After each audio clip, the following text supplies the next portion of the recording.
Hello, everybody, and welcome back to the Sloppy Lab.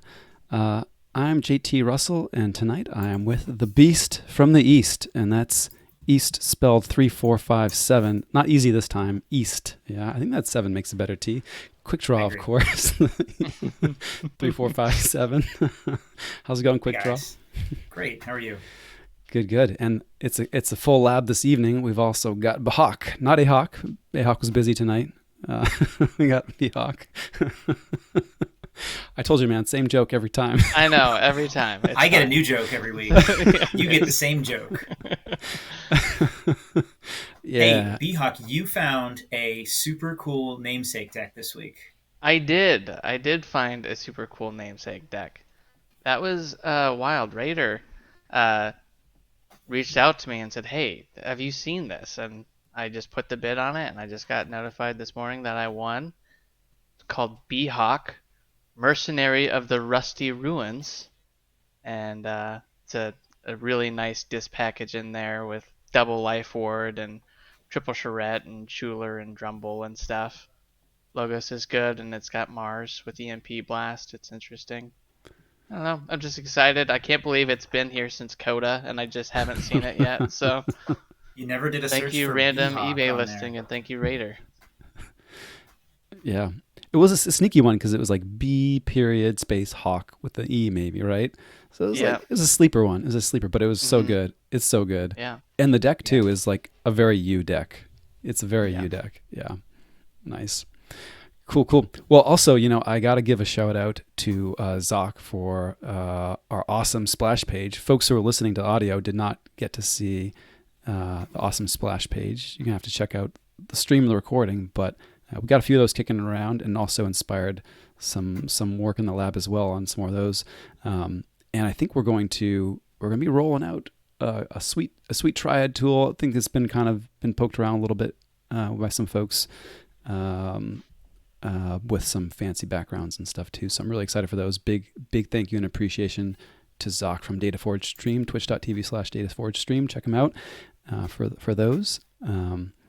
Yeah, I think a while back we had done some work with the Swindle folks, Karen and the Swindle folks, to put together a tool for the really sweaty, very cool Tetrad format. And then at the time, Mordovas had been like, "Hey man, how about doing this for Triad as well?" I think he was kind of hoping to like get out of the Triad tool hosting business.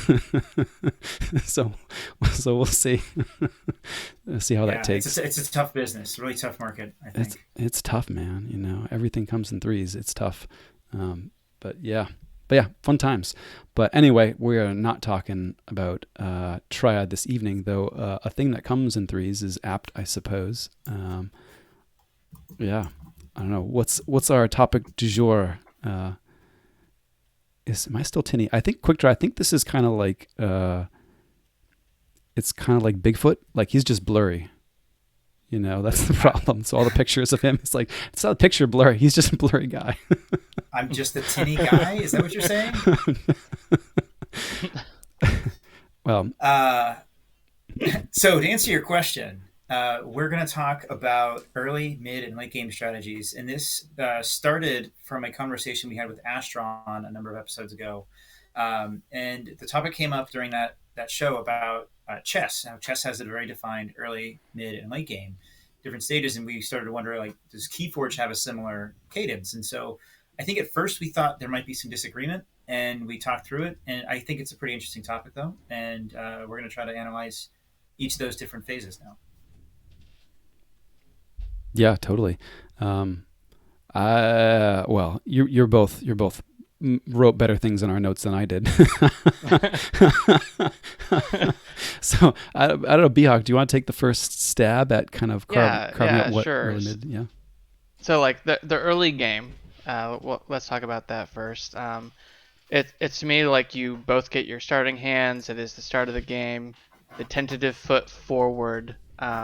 We'll see what you test the waters with and what holds, sort of thing. So, to me, it's all about trying to gain momentum and establishing your deck's engine. Whatever that engine is, it's about positioning a hand, board advantage, whatever it is, and just getting that going. And that starts with your first decision on whether or not to mulligan. We've all been in those positions where you have a 2-2-2 hand, and you know that that is a rough start. What you'd rather have, if you're going second, is a clutch of 6 cards. You can just drop 6 cards, because that in itself creates a question. Will you answer this, right? And the early game is all about trying to dig for your questions or your answers, um, trying to establish a rhythm. And once you've established that rhythm, that's when you exit the early game and enter the mid game. And some of that thing, those are like the decisions you make. So like when you have 2 creatures on the board, the beginning of the game is all about you just trying to establish that handcrafting plus board, right? So Hmm. if you throw 2 creatures out there at the beginning, that's a question both for your opponent and for your deck.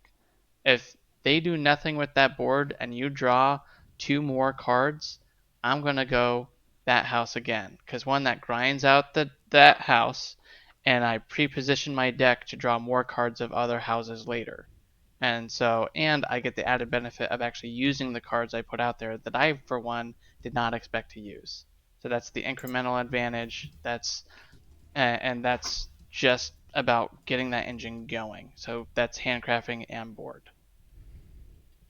I think it's interesting that you come at it with like the idea of creating threats for the Mm-hmm. early game or finding your answers. And one of the first things I thought of when talking about the early game is finding my answers to a witch was like one big thing. If I have a deck that's like a limited number of C, and I see my opening hand and I'm playing against a double Dusk Witch deck, and I don't have a card in my hand that can take out a Dusk Witch, I will strongly consider mulliganing for that. And so that's like one of the first things I think of when I'm playing against a deck that offers threats like that is make sure that I have an answer to an immediate threat like that in my opening hand so that I am not behind the 8 ball from the beginning.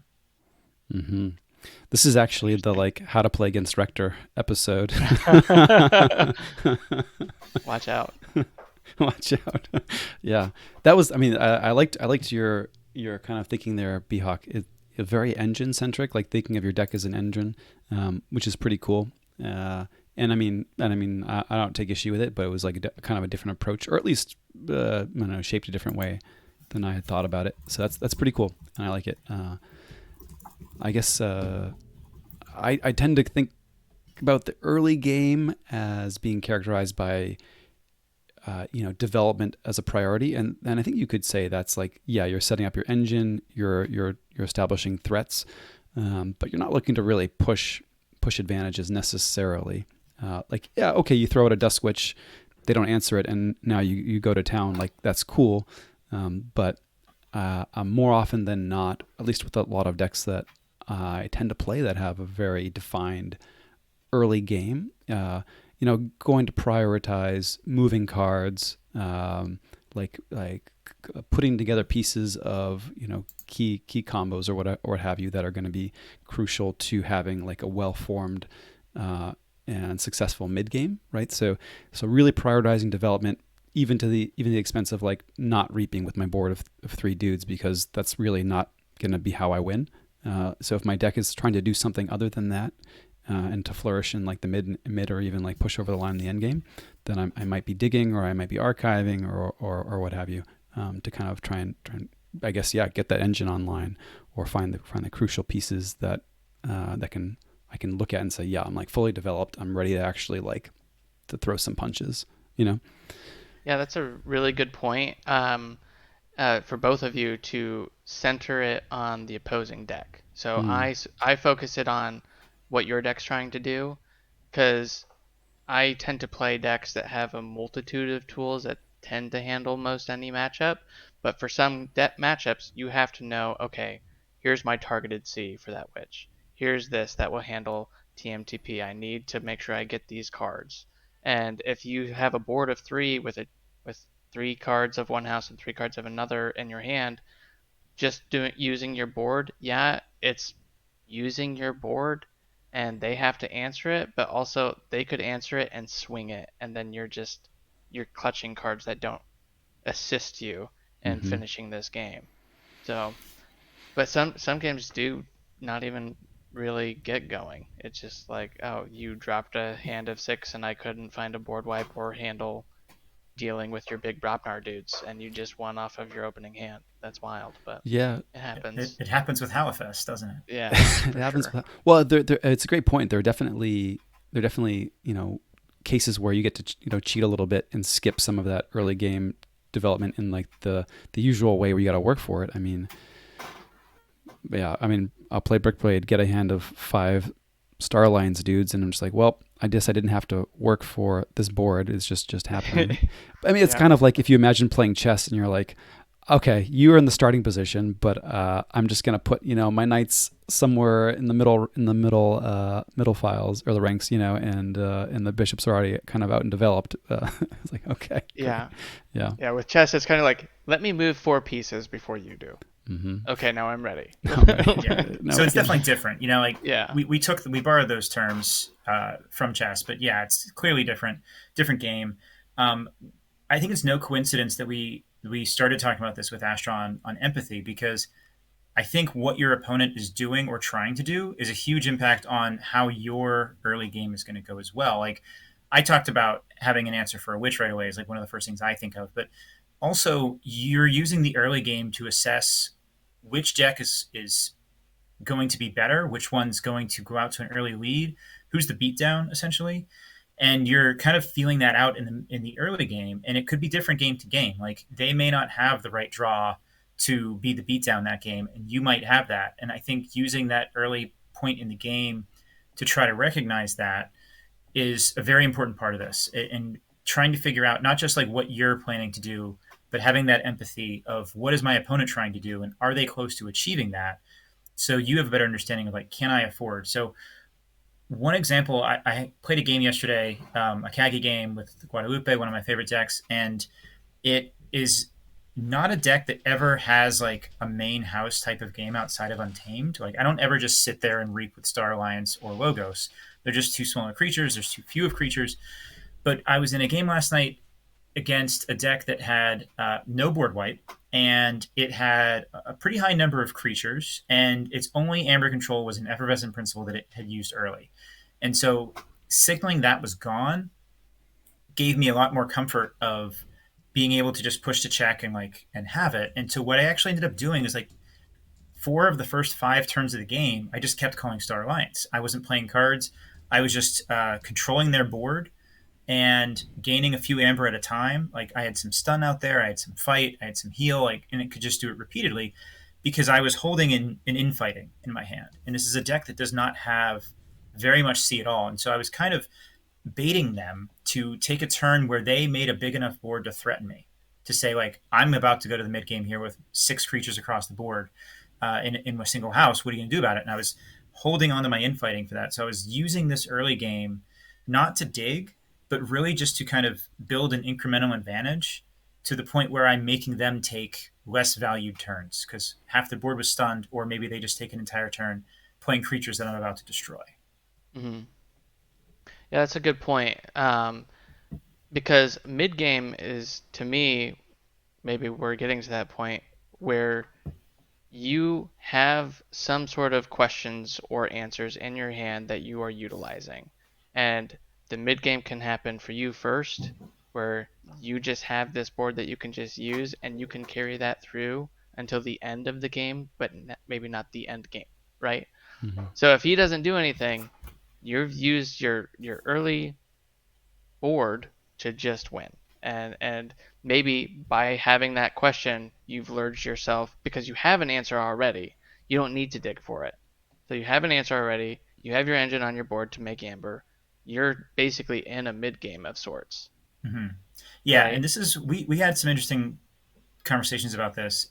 This is the part where we I think we might diverge a bit in our theory of this, because I kind of don't think that one player can be in the mid game while another player is in the early game still. I think that they are mostly tied.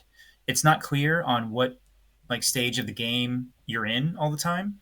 But I do think that once one player is like, I'm in the mid game, I'm reaping out, or I'm just building this, continuing this advantage to snowball, that's when the other player has to realize we're not in the mid game anymore. And if they think they're in the early game still, it could still set them behind too much that they can't catch up. Right. So that's basically inviting them to use their answer early if they have it.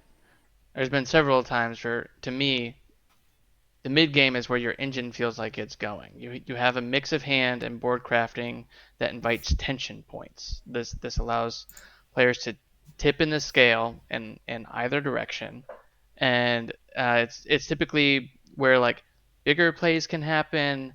It's also where a deck feels like it's entered its flow. You know, where you constantly are pushing your board. You're constantly pushing something, and your opponent has to answer. Oh, they have an answer. Well, guess what? You have another question. You have to at some point have a pivot point where a deck both answers and poses a question to take back some of that momentum, right?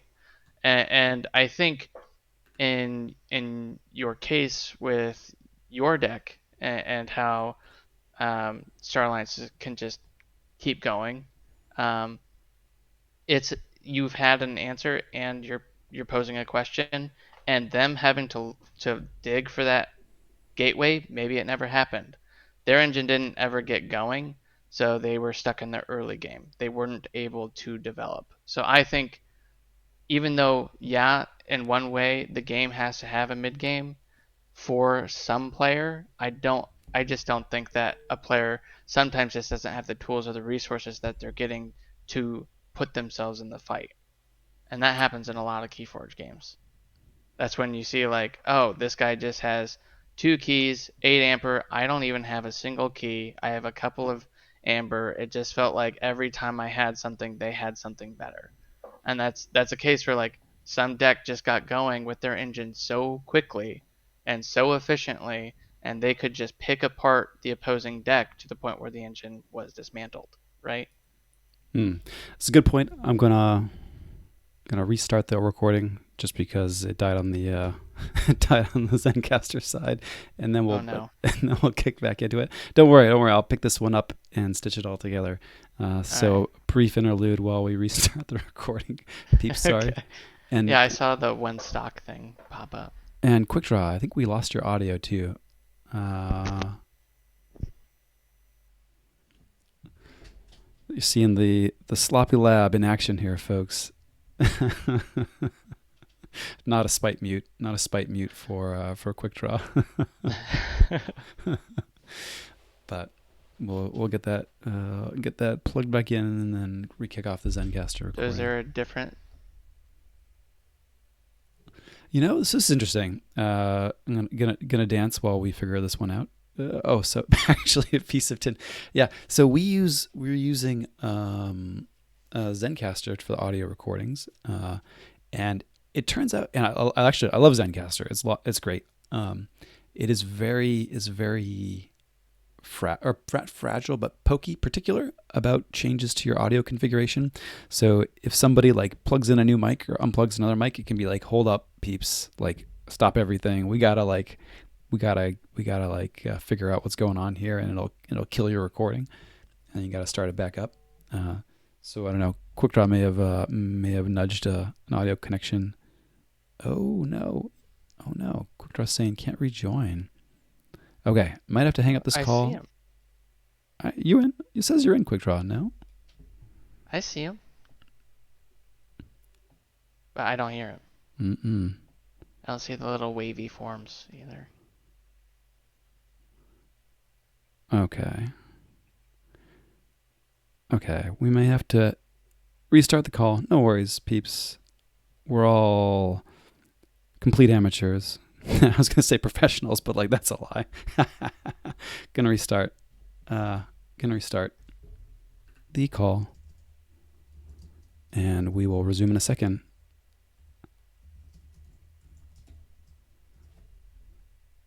Hang up and restart. And through the magic of the internet, you're not getting paid. So by definition, you're amateurs. Lover of the thing definitely qualifies. Mm-hmm. What's that saying? Keep it sloppy? Keep it sloppy. That's the saying indeed. All right. Restarted. Any joy, Quick Draw? Hear us at all? Maybe. I can make a new room. Could always try a new room. Sounds good. Okay. Could also just be. Let's see. Don't see the dots. All right. Hang in there, folks. We're going to restart in a second. New room incoming. I'm going to save these things too, just to be really safe. And I do, interestingly enough, still have... So yeah, I guess another behind the scenes. While this is going, I have OBS recording the stream that's headed to Twitch. So I have a nice like backup in the form of a single stream, all in one recording. But having multiple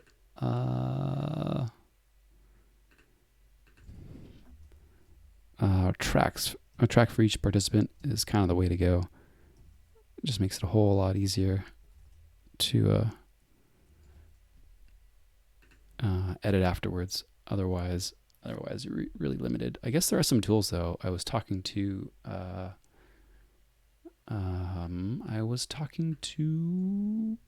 Dr. Sheep and the Wookiee, getting some tips on how they do some of the AC stuff. So that was interesting too. I think they tend to have a mix of single stream and multi-stream. Okay, bear with us, folks. Getting back up and running shortly. Making for good TV in the meantime.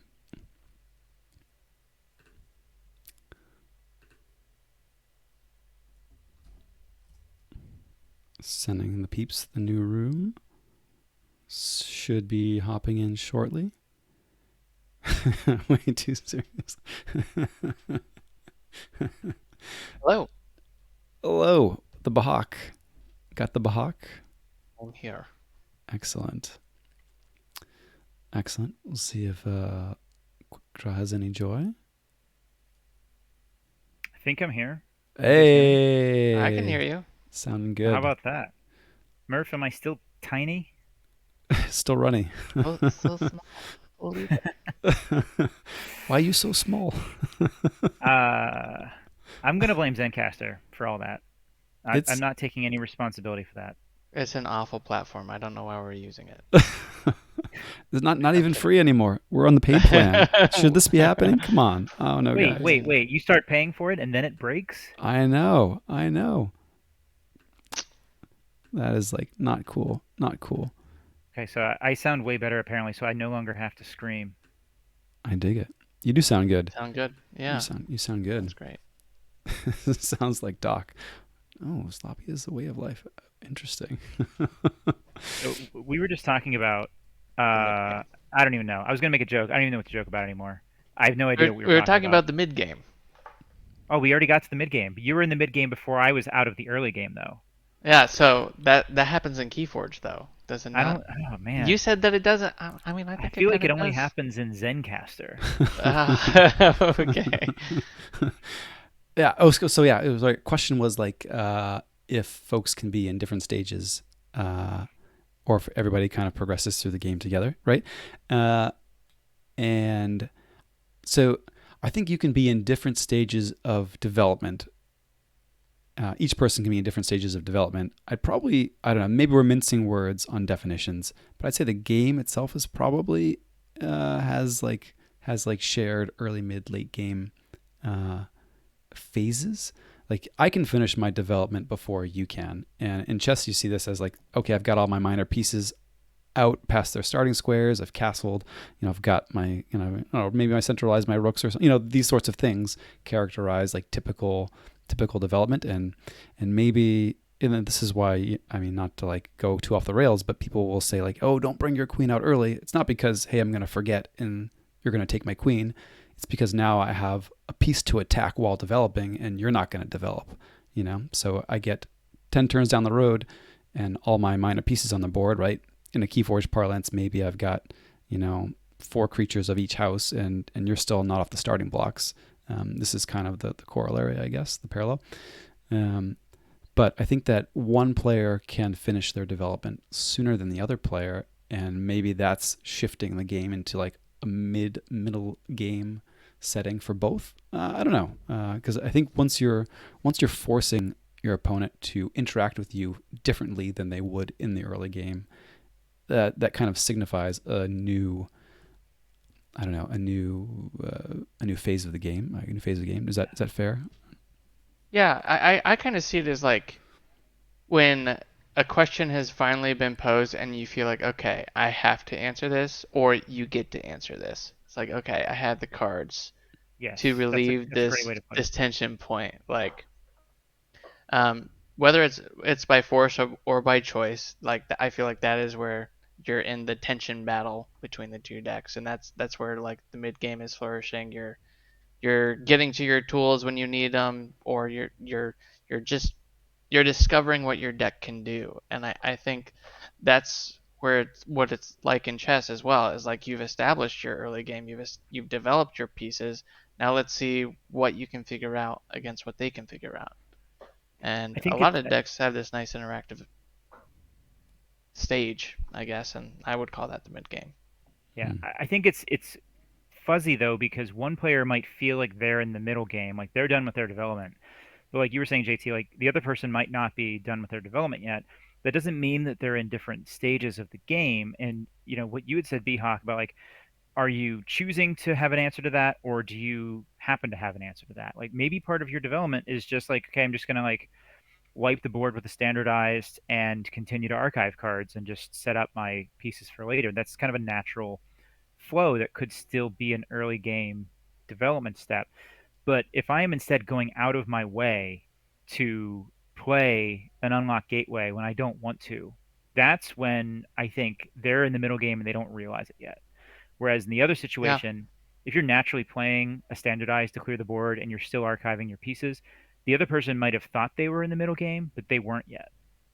Mhm. And so I can see that's that. why I think it's confusing, is because it's not clean. Like it's not very easy to tell where you are in the game. It's going to depend on both players, which answers they have, and what stuff they've done to set up so far.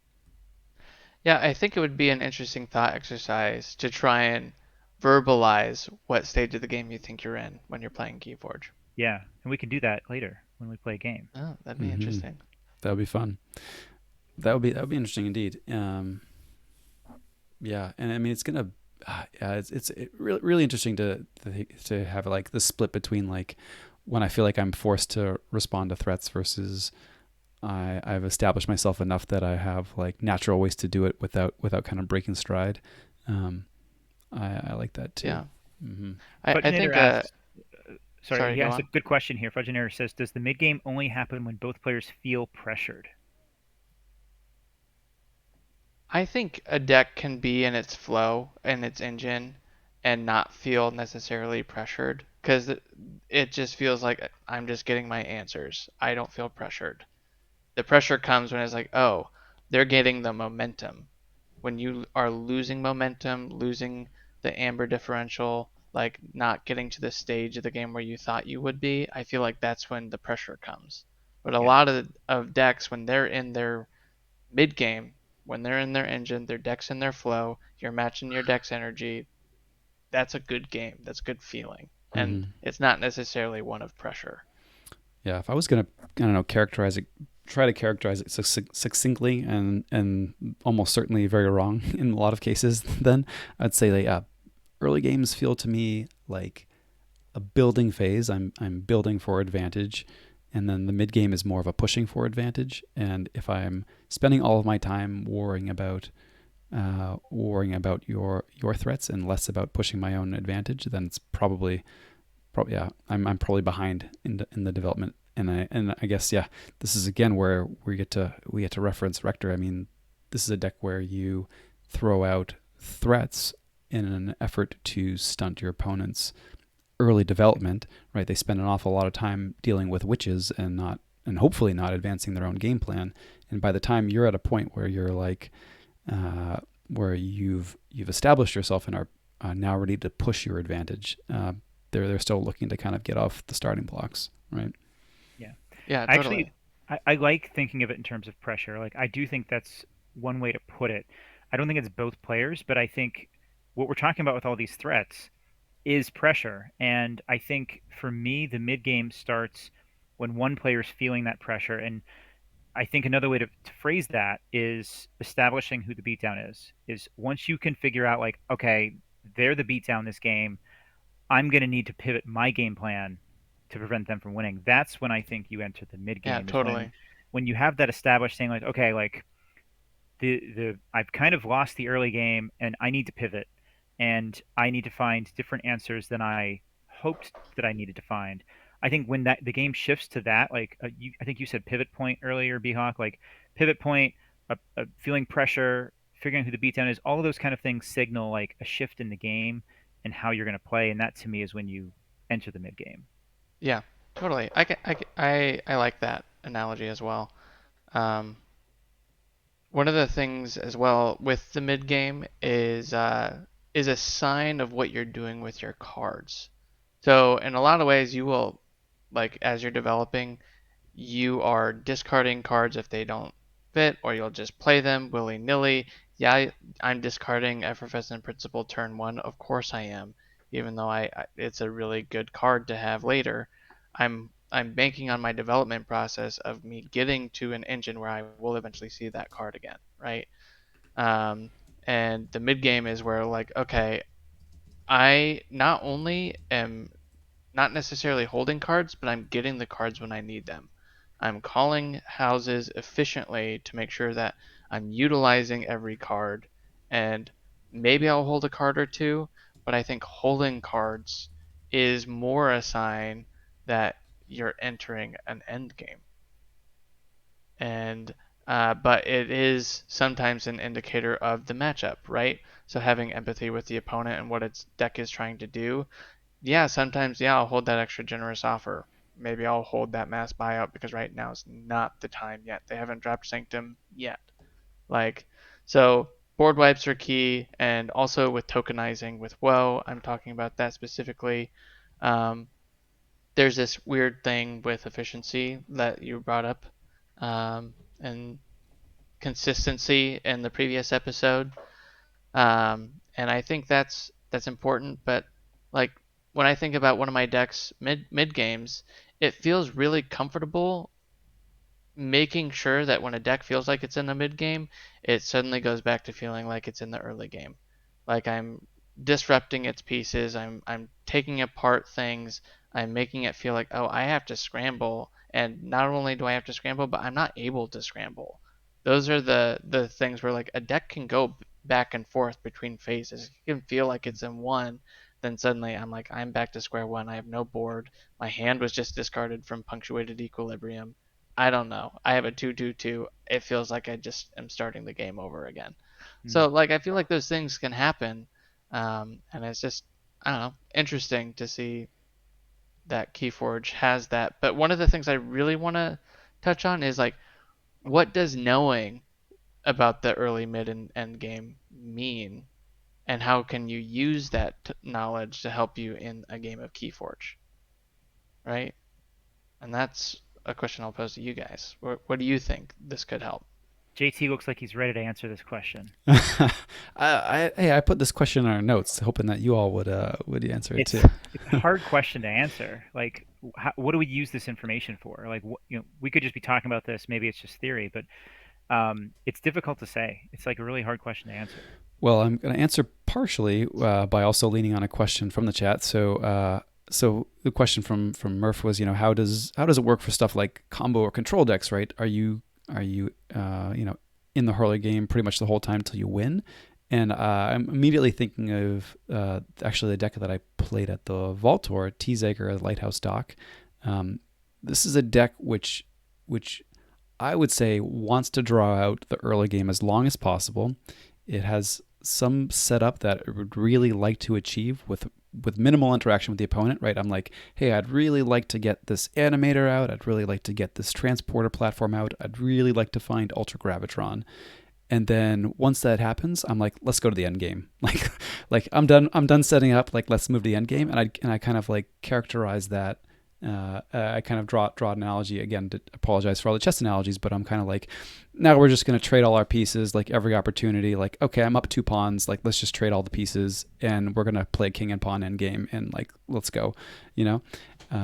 So I think it's interesting. It's helpful because if you better understand how your deck ticks, you can start to think about what your goals are for the different phases, and then in a similar way, harkening back to our discussion empathy, start to think about what your opponent's goals are for each of these phases, and how they fit together. And if you can do that, I think it's going to help you navigate, the things that arise more effectively. Like,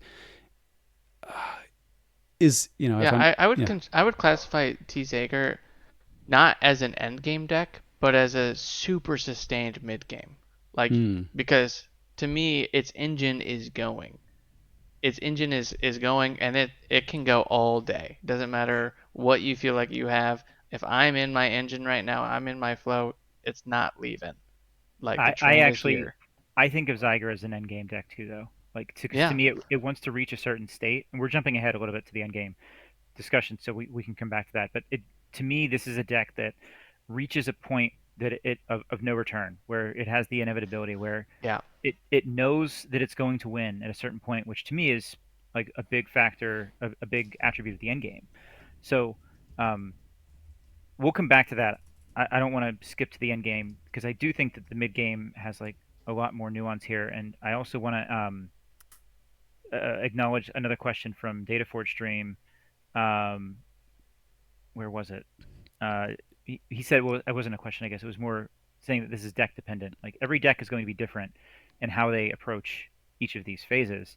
And there was another one. I'll come back to it. There was another question or comment from the chat that I thought was very apt here as well.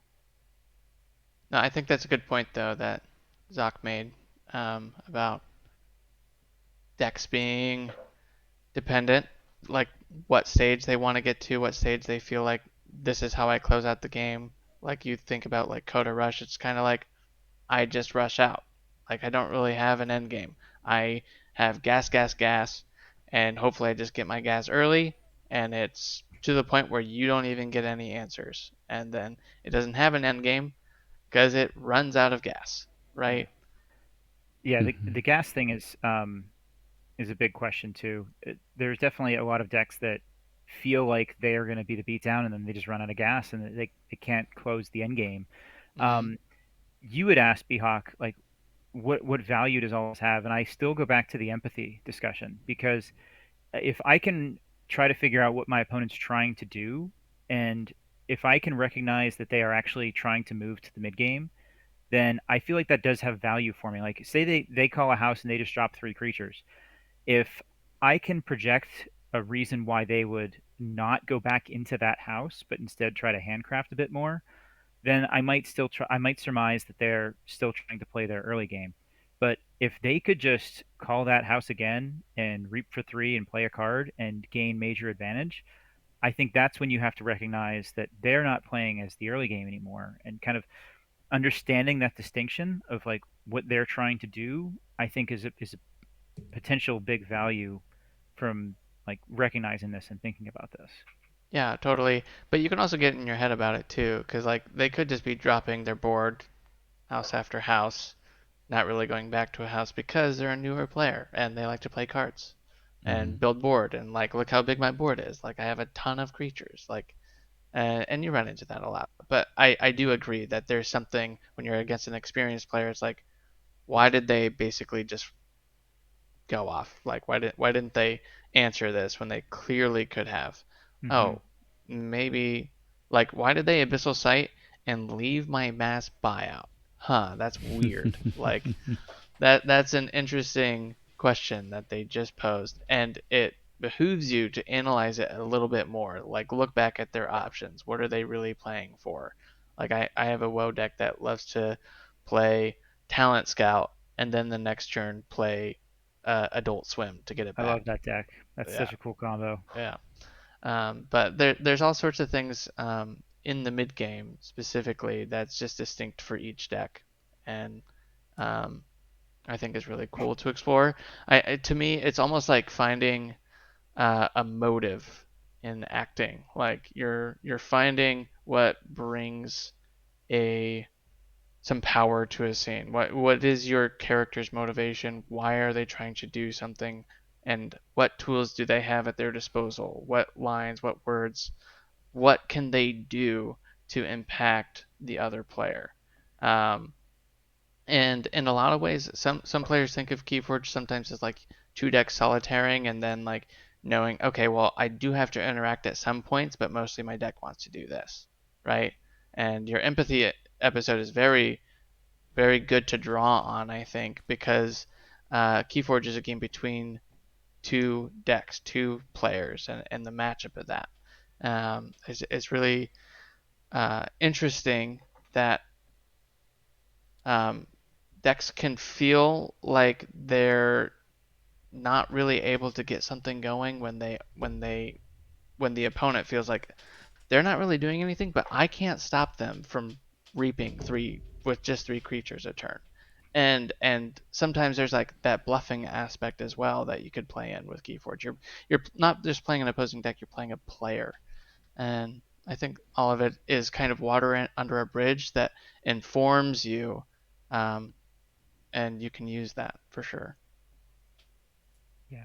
The last point on the mid game that I was thinking of was, I mentioned establishing who the beatdown is.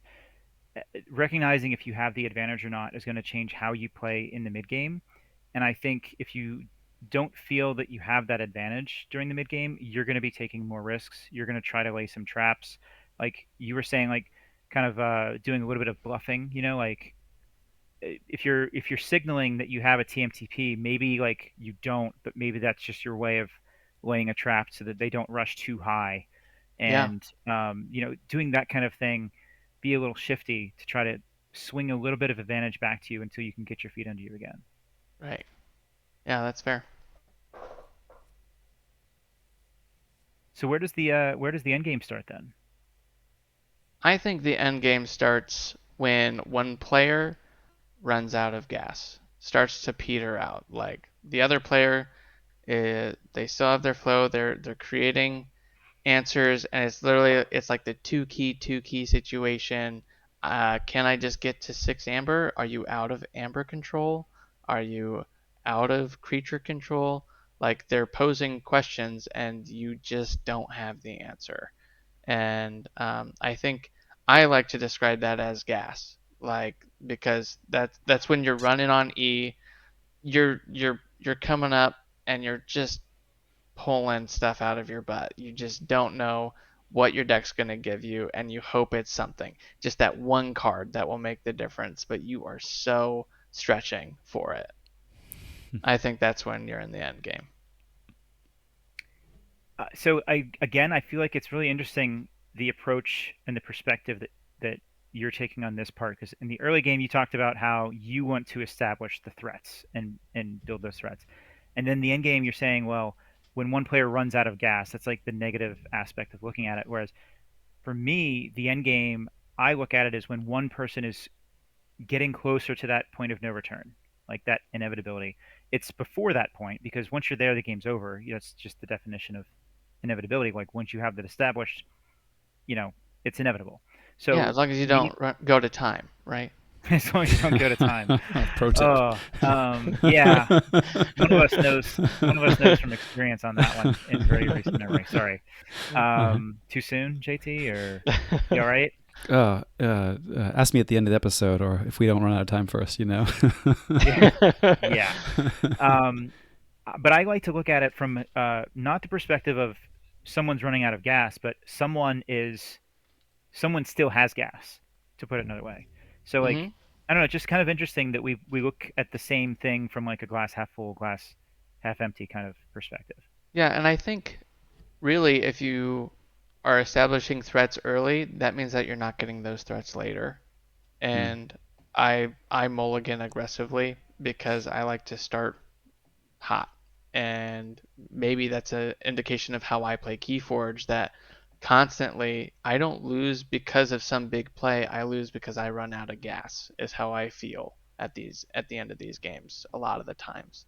But um, I think that is interesting. The flip side of thinking about that is like, yeah, Yeah. this, but also two players could be in the mid game at the same time, just as two players could be at the end game. It's like, did you draw that card? Yeah. I drew my card. Oh, well, did you draw that card? No, you didn't. So Okay. it's All so right. it's all I'm about good. who draws Okay, the this cards, week, right? like, yeah, Interesting. yeah, Yeah. So this is kind of like there's blood in the water. One person's flagging, and we're it's a transition from mid game in the sense that yeah, one person's run out of gas and they can't sustain that mid game back and forth any longer. yeah. Interesting. I mean I I guess think an end. Yeah, yeah. go on. No, go Sorry. for it. Go for it. I think an end game is really you get the sign that you've entered it when you are holding cards that you will not probably see again for the rest of the game. Like, this is my one answer for this. This is my one answer for that, and you're making decisions every turn on what to hold or when to use a card to make sure that, one, you don't overextend because you're trying to get there enough, and let's say you're still keeping in mind, well, he still has that one play, so you still have that answer for that. So you're making sure you're not bursting up to 10 because they still have TMTP. They have Mm-hmm. 2 cards left in their deck. The chances are high. So you're still kind of just like eking that advantage out, and I think that's where you're really in the end game. Yeah. Mihawk, you Interesting. and I both used the ABC as a way to describe the end game Yeah, as well. One of yeah, the ABCs of Keyforge that I very much subscribe to when you're in the end game is always be checking. If you yeah, are checking for key three, you are making them respond to you. And I think as long as you're doing that, you're squarely in the end game, and it is one way to try to make them run out of gas before you. yeah. Mm. Yeah, that's a big thing because if a player will get into that situation where they have 5 cards of a house that has 0 A, no amber control, and they're just hoping that on one of the turns you'll be like, okay, I'm giving up. This strategy isn't working. I literally just can't get to 6. I'll go my other house, and they're like, phew, finally. Yeah. Okay, here's my big turn. Game's over. But Right. like, yeah, it is interesting. Like, and also though, in an end game, you're playing to your outs. If you don't have it in your hand, you're gonna figure out, okay, well, it's not in my hand. It's not on the board. I have a wild wormhole and a library of Babel. Can I get to effervescent principle? Or if I have something, can I get to this card? And you're figuring out how to use some tools that you've established in the earlier mid game to help you extend to get across the finish line. And for like untamed decks, it's like, well, the end game really that I've been stockpiling all game, kind of in an earlier mid, is to do the big finale, the key cheat on turn 3, and that's like a finale for an end game. Whereas a lot of decks that don't have key cheats, it's a lot of question and answer that you're just, the gas is low in both tanks sometimes. But yeah, I agree that it can be at least one deck is just low in gas. Mm. Yeah. But if I have an eighth of a tank left, I might feel like, oh man, I'm almost out of gas. But maybe my opponent has less than that, And and you you have don't to kind of know. pick You up on don't, that. You just might like in not Mario know. Kart, you don't know. You don't know. But There's no one thing gas you do know tanks. in I was going to say exactly. One thing you do know in Mario Kart is that your opponent will not literally run out of gas. Yeah, I don't think you not can yet. prove that. Um, I mean, never seen it happen before. you can't prove that negative, quick draw. I don't know what you. Yeah, Let me see the data on the never running out of gas. yeah. Yeah, Yeah, they it's don't have key hammer in Mario Kart. If they had to do another lap, they would have run out. they would run Maybe. out. They would run out. That would be a pretty sweet item, time traveling Yeah. item that like teleports them back from the start of the third to the start of the second lap. Oh my gosh, that'd be insane. I mean, so I don't know if this is one where we diverge a little bit. I tend to think of, so contrasting with the mid game, I see the mid game as pushing for advantage. You're playing for incremental advantages, yeah, trading blows, but it's maybe not yet clear what's going to be the final blow or what's the threat of the final blow. And the end game is the point where, to me, where there's a clear threat to finish the game. Like maybe it's you keep going to check. Maybe it's I know you've got the Chota or the key charge and dust pixies and what have you, and I'm like trying to navigate around. And whatever it is, there's this looming threat that's potentially going to end the game.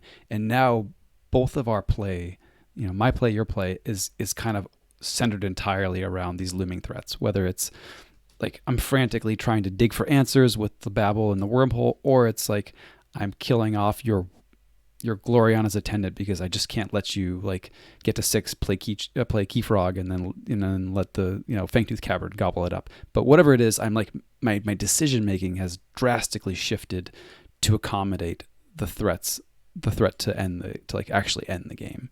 I think Yeah. so. But I mean, I think they're very much related.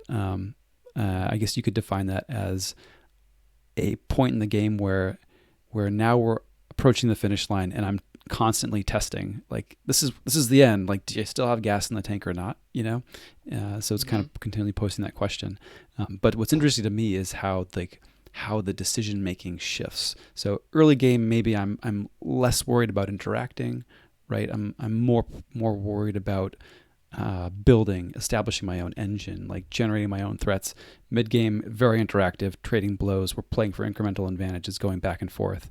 And now end game, it's entirely focused on these like 1 or 2 threats that are going to potentially close out the game. And now we're like all consumed with these like very looming things, and not knowing that you're in the end game when your opponent is can be unfortunate, right? I think that's one thing we had mentioned before.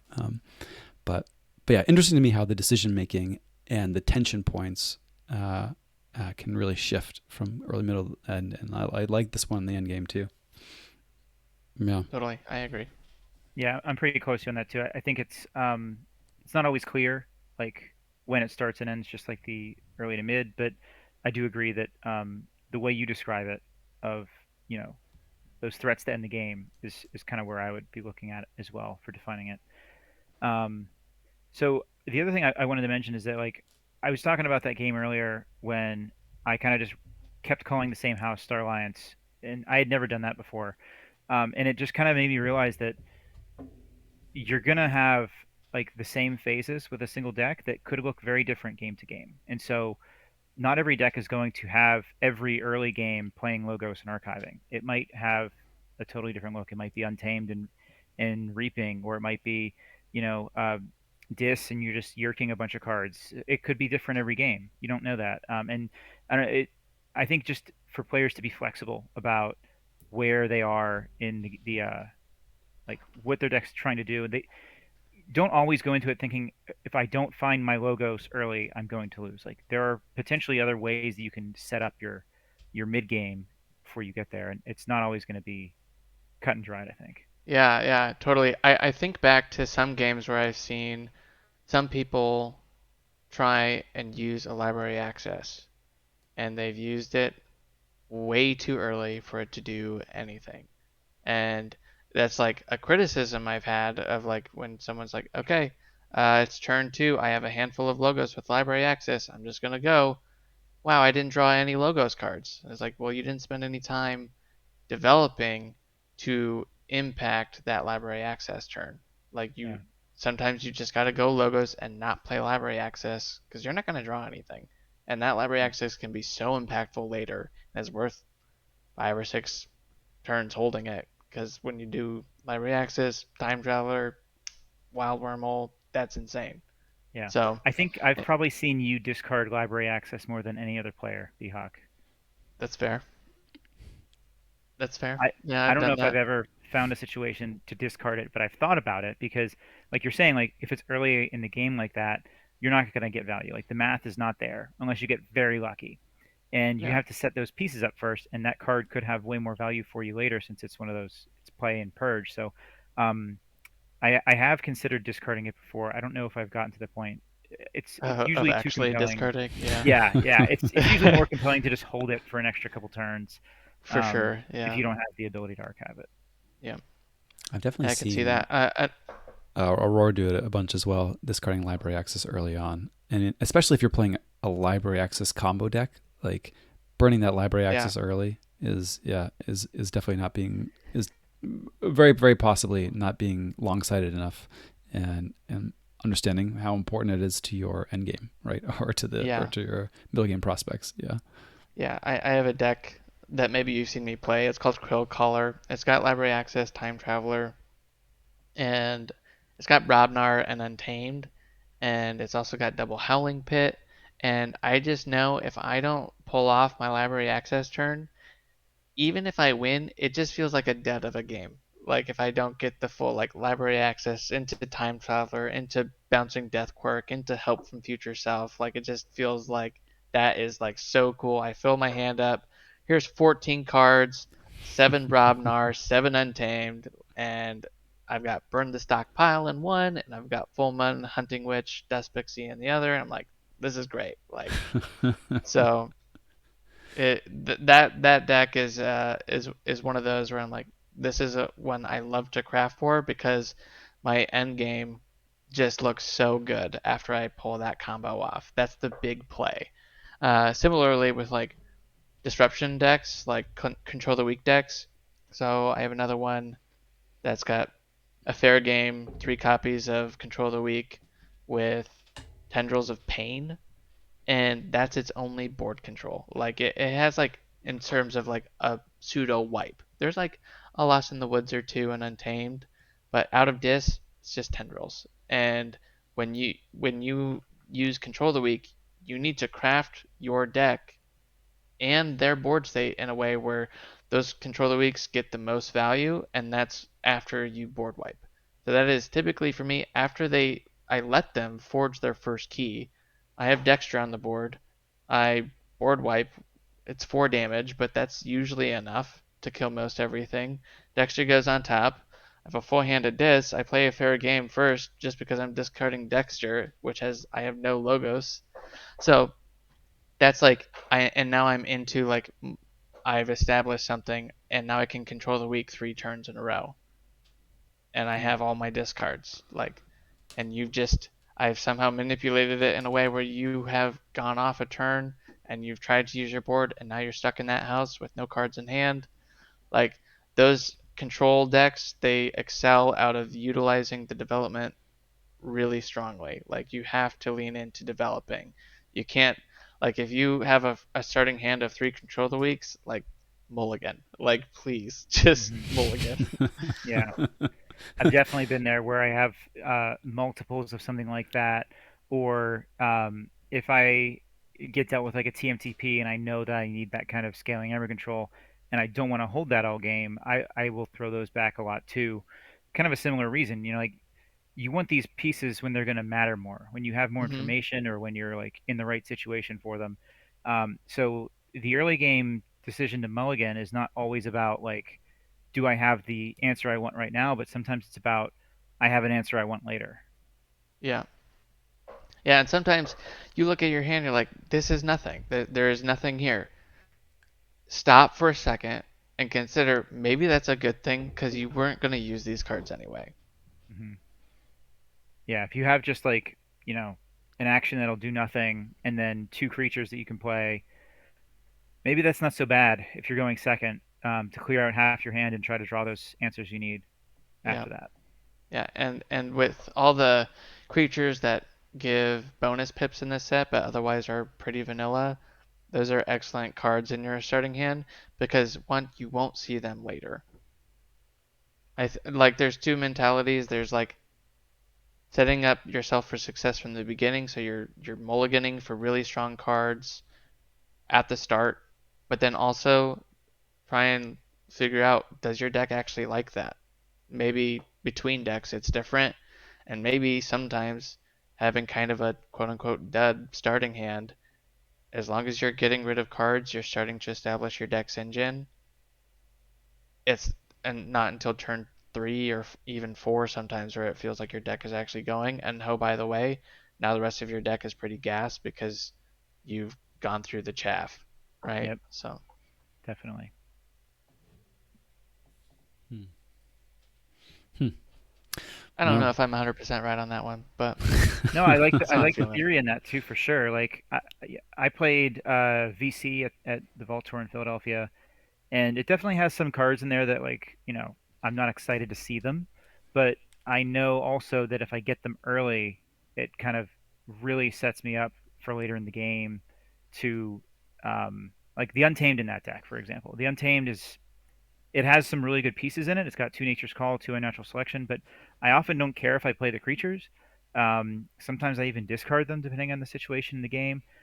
Mm. I would be perfectly comfortable getting a large hand of Untamed early on in that deck, even if the cards don't do anything, because I know that I've got extra C coming later. And so if it's a Ghost Hawk and a Rustnar and an Inca that has to stun itself, I'm actually okay with that early on in that kind of deck because it means that I'm going to get the more important cards later, and I have no problem with that. Yeah, and there are some decks that really excel out of getting rid of the chaff as well in their decks, such as like deck cards that purge, like Annihilation Ritual. Like think of Miss Minity, like the deck that just won the Archon Vault Mm-hmm. Tour has Annihilation Ritual with like what is it, double Battle Fleet, Or Key Mm-hmm. triple, Induction, I forget how many it Western was. Guntus. I don't Yeah, know. It's like a Pink Fraud clone, but you maybe almost said something like Pink Fraud wannabe or something. I did I? No, I could I I said could clone. I kind of tell you like you paused before you said clone, and you're like, nope, this one won. Maybe Pink Fraud is the clone. Yeah, I mean maybe it's definitely similar. Uh, but yeah, I, maybe it's better. I don't know. Yeah, I think if we asked Hobo about it, I'm not super familiar with the deck, but I do know he got some good value out of Annihilation Ritual that weekend, Mhm. um, clearing out some of his stuff that he didn't want to redraw the second time around. But also, that's just an insanely good card against Winds Exchange. Yeah. Um, I was describing to JT, it's like he randomly got Annihilation Ritual in that deck. It's like I rarely play with Annihilation Ritual, and to get Mhm. it at a time like this in a deck like that Yeah. almost feels like fate. It's like, Yeah, it's really cool because that's like one of the best cards against Woe. Like if you're yeah, thinking about countering Woe, It's gonna be great in Woe I WoW. think It's gonna be great in the Grim I Reminders too. mean Yeah. yeah, I mean it could be good in Grim Reminders for sure. yeah, Depends on where they go with the set, but yeah, it's really like I have a deck back in the Coda days that had Annihilation Ritual, and it's got like TMTP, Miasma, Interdimensional Graft, Scrambler Storm, and when it had all of its creatures purged, I'm just like, this is like God mode. I'm just drawing the best actions I could think of, and yeah, so I can imagine for Flaming Hobo's deck that is what it could feel like to yeah, just be drawing pure gas, not getting cluttered by creatures. yeah. Every card is a pip, and it does something Yeah. amazing. Seems It's good. pretty cool. Seems good. Well, I don't know, peeps. Do we got any other early, mid, late game notes to hit? It's been I don't think so. yeah. Not from me.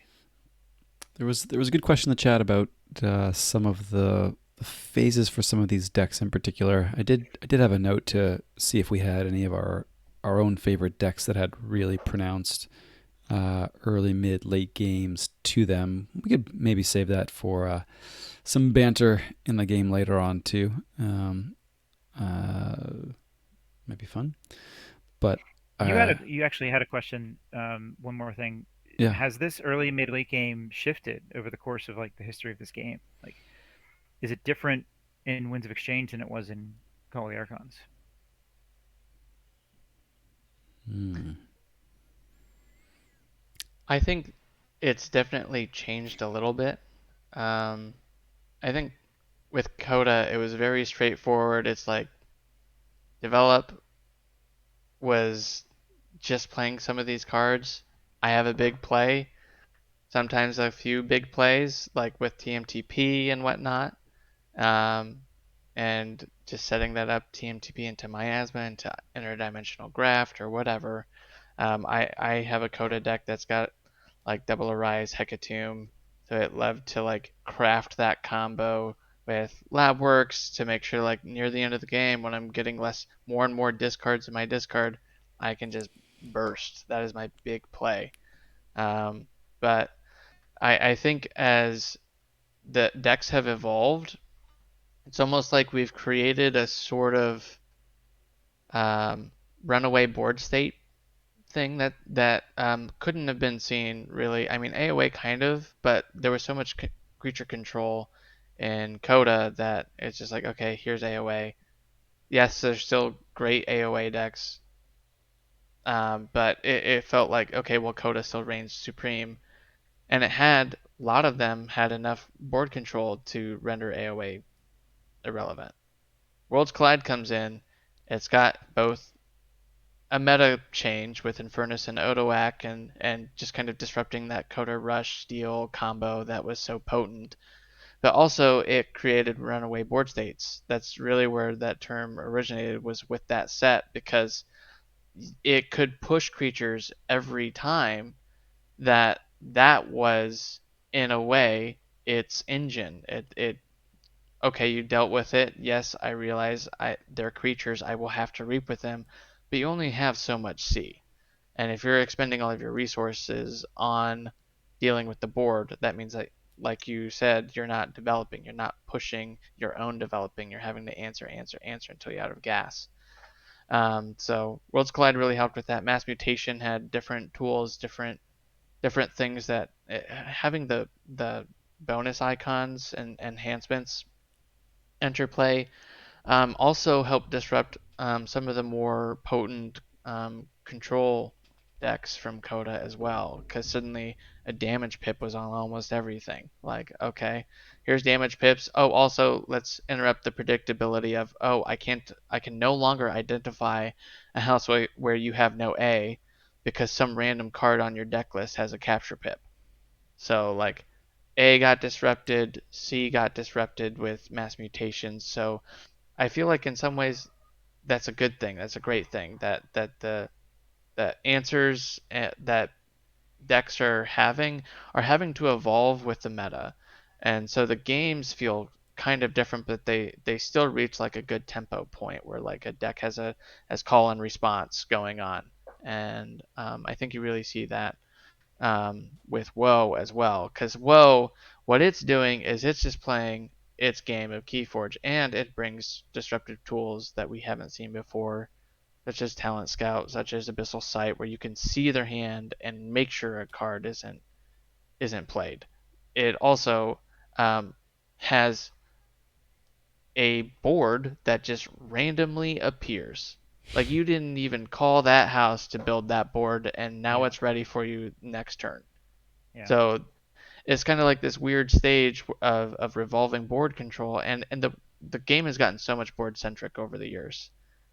That's both cool, but it just makes it really complex. Yeah. That it kind of disrupts like the typical early, mid, late game Yeah, I think analogy. the last point, like if we look at the most recent set with Winds of Exchange, it is able to create those boards faster, which I think can often compress these these phases in the game. Like you're still going to have, I think, the distinct phases, but if you let, I'm going to use the Hallowfest example again because it's probably like the most extreme.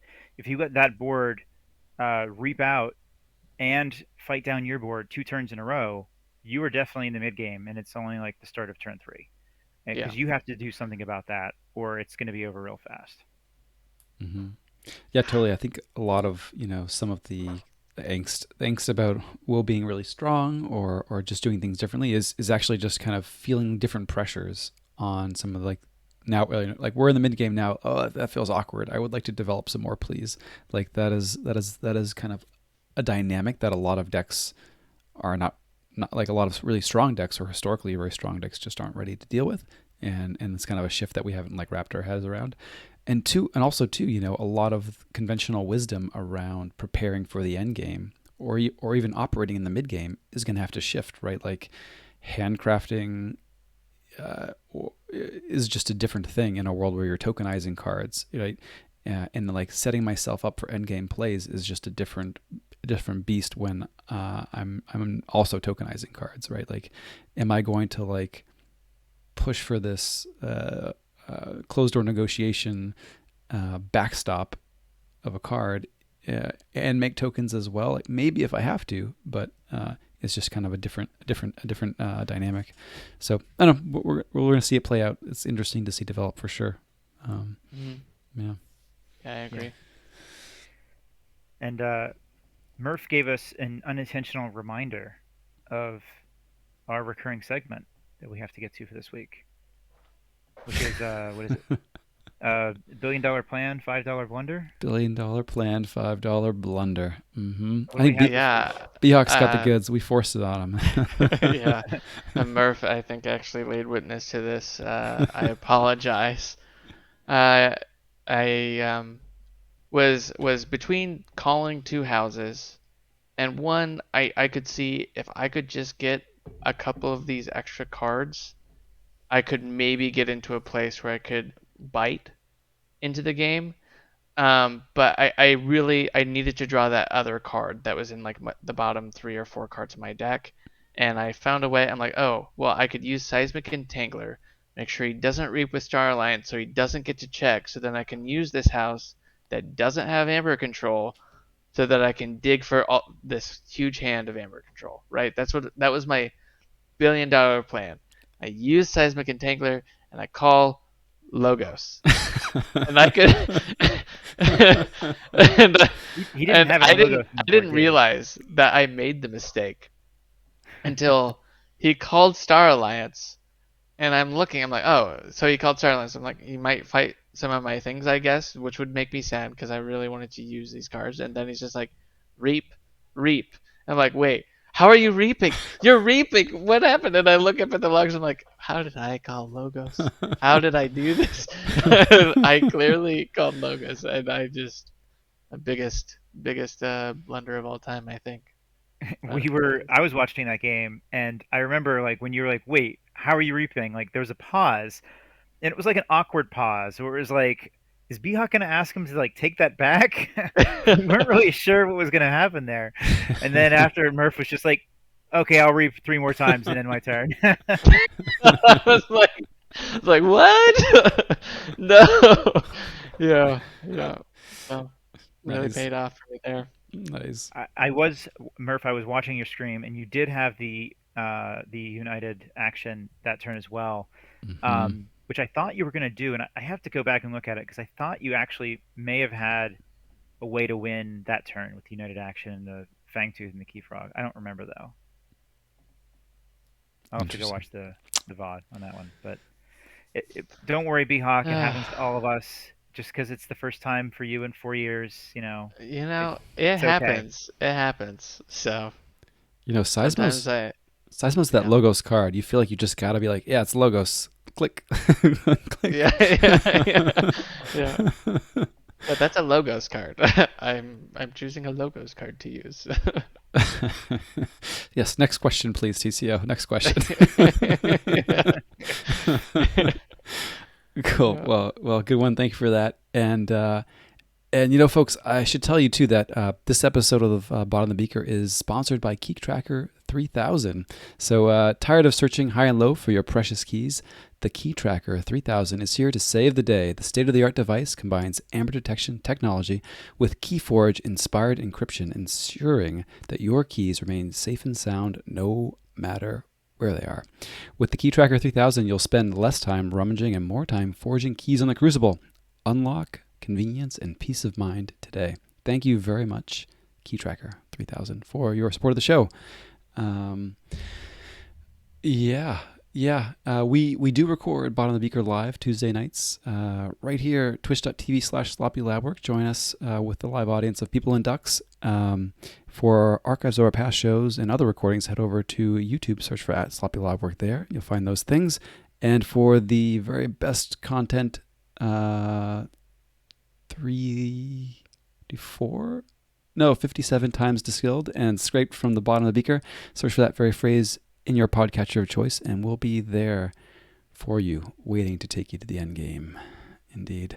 Thank you very much, B-Hawk. Fun time. The best hawk. Thank you. Yeah. Thanks for having me. Yes, it was indeed. great. Oh, our pleasure. As always. Always welcome. And quick draw. Any last words for the folks getting off at the final audio stop? Yeah. Thanks again, Behawk. And as we evidenced earlier in this evening with some technical difficulties, stay sloppy out there. Stay sloppy. Indeed. Not sponsored by Zencaster. Not anymore. But if you'd like to, Zencaster. Zencaster, master of three. I don't know. Or at least give us our money back. Oh, I mean, hey, I wouldn't say no to fancy things. I'm gonna pause. I think I know why it happened. It's your fault, isn't it? Oh, it's definitely my fault. Yeah, we already knew that. I think when I first joined the Zencaster, the room this evening, I did not have my headset plugged in, and then right after I joined, I plugged it in, and that's what messed it up. You said it was very fragile, and I think that's precisely what happened. Is that it? And that's why I was sounding tinny to Murph, because it was still picking up the mic that picked up whenever I first joined, and it was not able to recognize that I had a different mic. Gotcha. Yeah, And so then when I unplugged it, all hell broke loose. it's a little pokey with audio setup changes. I feel like it should be able to handle these things, but I want to say too that Zencaster is looking for funding, crowdsourcing some funding. So I don't know. Could not from us. Maybe if there are Wodex on the other end, I don't know. Maybe. So what do you guys want to play tonight? I'm up for whatever. Do you guys have specific decks that are relevant to this discussion in mind? I had a few picked out. I had T-Zager, Denizag, and Destrotage. All have to me pronounced early, middle, late game kind of phases, but as I do every Tuesday evening, I am vetoing T-Zager. We have to go to sleep sometime tonight. Although not as bad as I could play the double heavy subsidies deck. Oh, that one might be even longer. You're right. It could be. It could be. I did have an idea for a deck as well. A very powerful AoE deck that has a pretty distinct early game plan that you sometimes have to adjust depending on what you draw. Does it have the sting? It might. I have Extreme Raw, which has a very fun combo and lots of R. And nice. Every game is a little different because of the good old Sneck Lifter. Getting to use somebody else's artifacts are fun. Is Extreme Raw the one that has that Keyhammer lockout combo that no one understands? No, that's Drab. That's Drab Maribel. Yes. Right. Yeah. Yes. Well, what do we do? Flip a 3-sided coin? You guys can play those. I will be a hand for one, I guess. Yeah? Yeah. Do you want to be the hand for Kanben? Ooh, I'll make a fool of myself, but I'm happy to do it. That's the whole point. All right, so why don't you two play a game? I'll send over a deck to JT to load. Okay. And then when you make the game, make hands open, so I'll be able to jump in there, and I will not be cheating by looking at Behawks, but I will be seeing JT's to know what house to call for him. Okay. And we had a couple requests.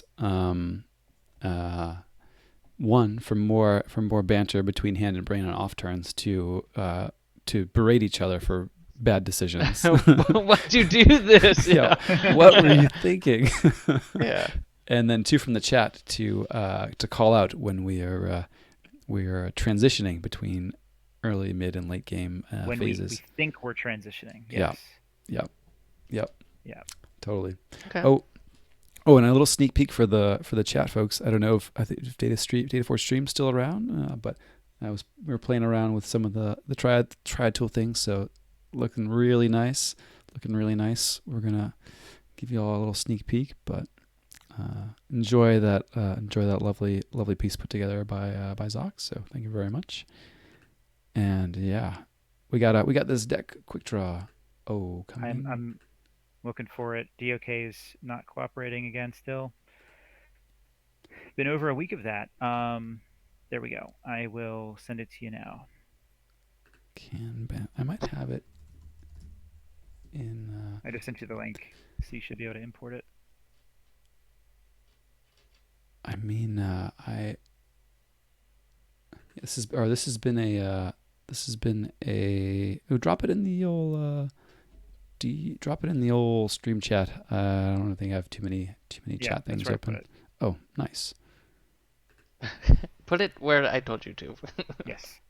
Oh, you put it in the Zencaster chat, not the stream chat. I mean. Oh, all right. I'll share it with everyone I'm else. just saying. All right. Who's going to start the game? Remember to have hands open. This is gonna be a beginner game. A beginner game. Oh, a beginner game. Hands open. Show hands to spectators. Password sloppy. Okay. Kanban, the gaseous stadium outlaw. Kanban, the gaseous. You say gaseous or gaseous? Gaseous? I don't know. gaseous. Just call it Kanban. I didn't even know that it had gaseous in the name. It's just Kanban. There's an old MTG card, gaseous form, from way back in the day. I think I remember that one. No. Makes me think of that one. I played. Okay. Extreme Raw. Might rupture with no IG. That's correct. Extreme Raw's got no scaling amber control. None. Gaseous. Love to see it. No scaling amber control. There is a Snecklifter. Awkward. Potentially. Poltergeist. See if someone Snecklifter's the Sting. Ooh. Snecklifter the Sting could be if good. That comes up. Would be very interesting. I mean, I see double grasping vines. That's fun. It is fun with the Snecklifter. Yeah. Yeah. Keeps it interesting. Yeah, that's interesting. The Poltergeist too. So the grasping vines, I guess. It's still. It's a pretty solid card. The Snecklifter or the grasping vine, or which one? Grasping vines is pretty solid in my opinion. Yeah, I'm a fan. I guess I was thinking whether or not I'm playing this Nepenthe Seed. I would not want to play Nepenthe Seed into Poltergeist. Into just Snecklifter though, if I've got vines kicking around in archives, I would. But interesting. Would I? No, I wouldn't, because you still use it immediately, right? Yeah, you still use it immediately. All right, Brainiac, what are we doing here? We keeping this hand? We mulliganing? I'm gonna mulligan this one. You're mulliganing this hand? Would you keep it? I have no choice. You don't. That's correct.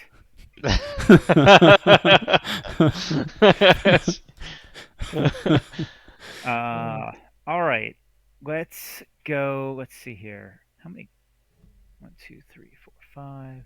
I have 6 cards in hand. I'll save you the counting. Yeah. Yeah. No, I'm counting how many creatures are in Extreme Raw. I will go with. I'll go with Logos here. Logos, huh? Interesting. Mm-hmm.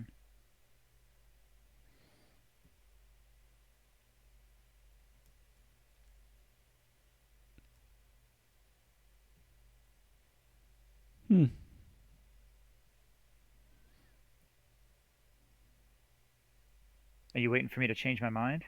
No, I'm thinking. All right, Logos it is. I'm gonna run out this Pip and end my turn. All right. You're about to get berated. Yeah, I mean, I know you wanted me to play the lab work, but like, what? Work on what? In the early game with this one, I really focus on finding the cards that are part of my broader game plan, and the best way to do that is to draw as many cards as possible. Yeah. So I am throwing out a threat. It is indeed a threat. It's a threat. Mostly to help me, not necessarily to stop you. because I fully intend for you to deal with said threat. Hmm. Hmm. So, But so before we go on to, we've already spoiled that I have the lab work. Would you have archived the pip then? probably not. But I wouldn't fault that. Interesting. Um, yeah, I think that would have been fine play. I think the lab work was the play you needed to make, though. Hmm. Hmm. The choice, I could get behind a few different things there. Hmm. I think So lab work turn 1 is a mistake. Only made really, by newbies, yes. wow. All right, offense taken. Offense is taken. Uh, let's go shadows here. You are full of surprises, Quick Draw. You just want this pip off the table. Get him out of here. Garbage. Okay, I'm gonna life for life my pip into your Ember Imp and play a skeleton key and play this hidden stash. That's a great card. Is it going to be on lab work? And I'm gonna archive the lab work. Are you serious right now? What is happening? Oh, that's great. I am choosing to continue to develop by grinding out a house. So I unfortunately just redrew 2 discards. So to me, it makes more sense to just grind that house out to hopefully get better cards in my other houses. I can't believe you archived the lab work. I thought I have defenses for it. And it actually comes down to moving more cards. Like with leaving what 2, 3 of one house behind. I figure if I go Logos again, I figure I'm not going Logos the next turn. I'm probably moving cards from a different house. And the next time I go Logos, I will pull the archives and get that efficiency then. So it's sort of a deferred efficiency with all upside on my next turn. Yeah. The danger, of course, is if you get all logos and then your lab work just should sit in your archives because it wouldn't do anything. Yeah, Hmm. and that's also I mean, fine. except get you a pip, I guess, but You get you a pip and archive a key piece a that you want. blank, a blank. All right. I grant that it's a weird choice, but I felt like it at least follows I actually thought some you were. reasoning. I thought you were trolling me.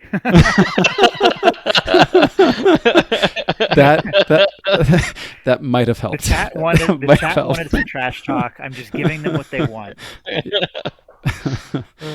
All right. I guess we go untamed here. I thought for sure you were going to say Logos.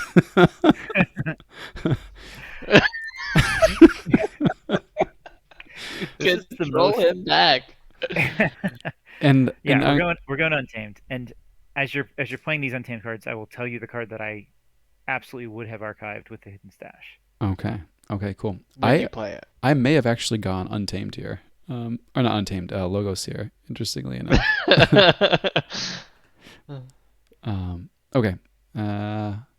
So what are we thinking here?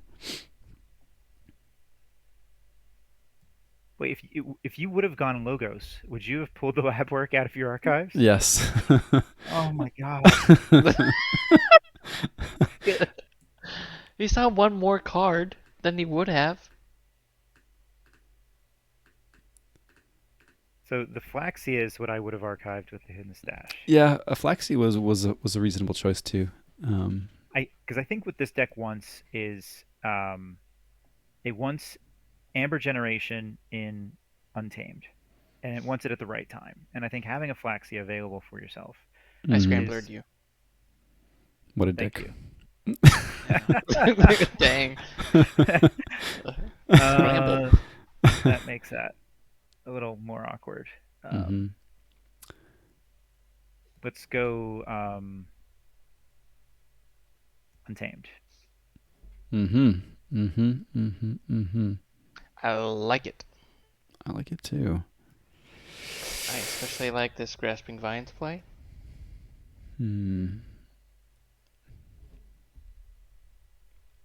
Grasping Vines play?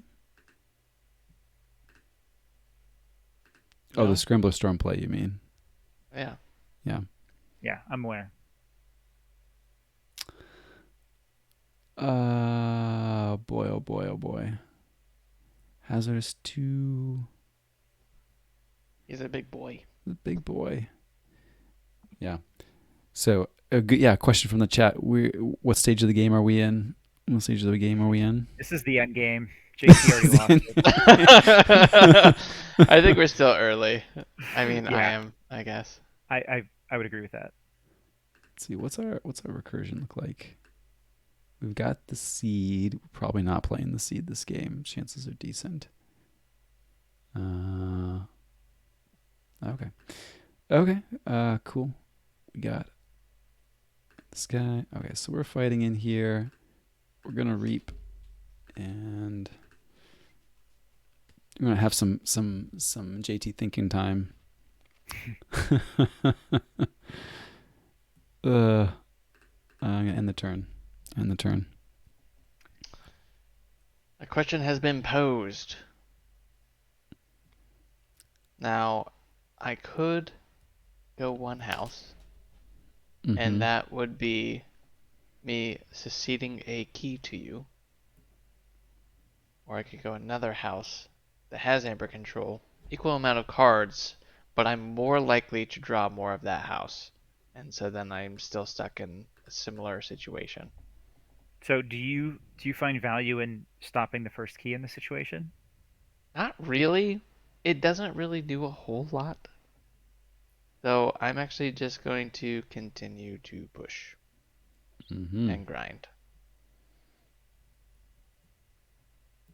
Okay, so you're in setup mode. Yeah. I dig it. Well, unfortunately, you get the choice of key color, I think. We're going yellow for sure. Ugh, Who I does threw up in my yellow mouth. first? Ew. So, I will say I would have reaped with both creatures last turn Okay. because with Kanben, I really value the first key. And so Beehawk, there was actually, I think, a decent amount of value in you taking us off check. But normally I would agree with you that the first key, it's just the first key, but I think this deck is uniquely positioned that it wants to forge first. Okay. And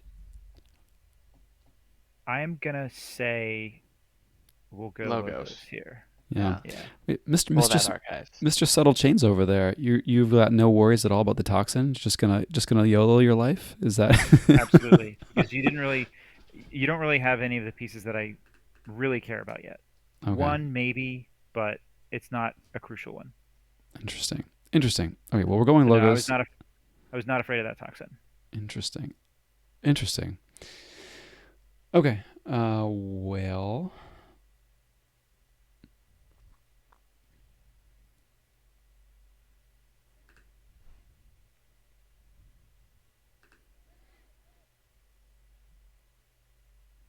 Also, I didn't think that he would go back into this like that.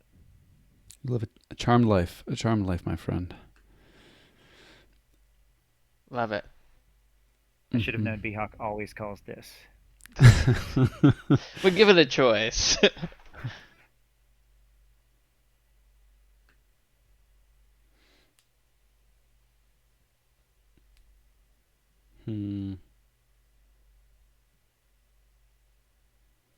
JT just pulled the moving the chess pieces on the ceiling trick. Right. I don't know if you saw. Yeah. Could have lived without that one. Playing lab work now. And gonna flip this Dusk Witch. Oh, that's rough. Right there. Seed. Don't do me like that, Beehawk. Don't do me like that. You know, I'm not. I unfortunately did not. Ooh, no Sneckliffer, no Poltergeist. So. Wow. I know. I'm sorry. Dang. Wow. Decision time. It's definitely indeed decision time here. This is a tough one for both of us. I think you have the tougher call here. Maybe not. Maybe not actually. I do think the call is pretty clear, but the decisions, I think for you have the tougher job. I'm going to go with Shadows. Okay. Shadows it is. Uh, no on the archives.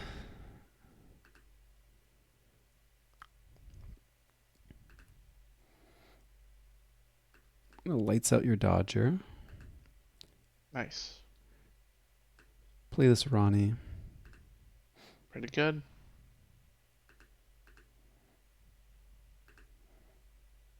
We're gonna pop the seed. Smart. Go grab that hidden stash. Yeah. Nice. Did you do that lab work?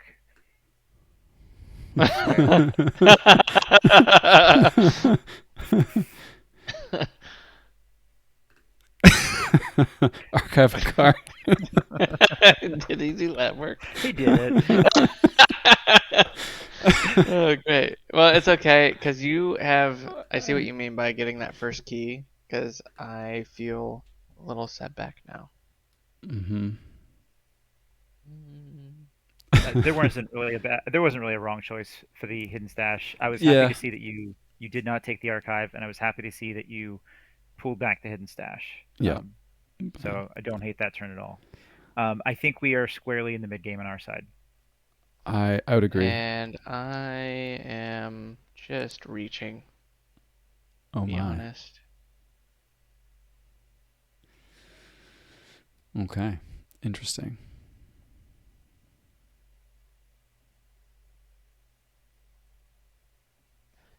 Fortunately, I'm not getting any of my fun pieces.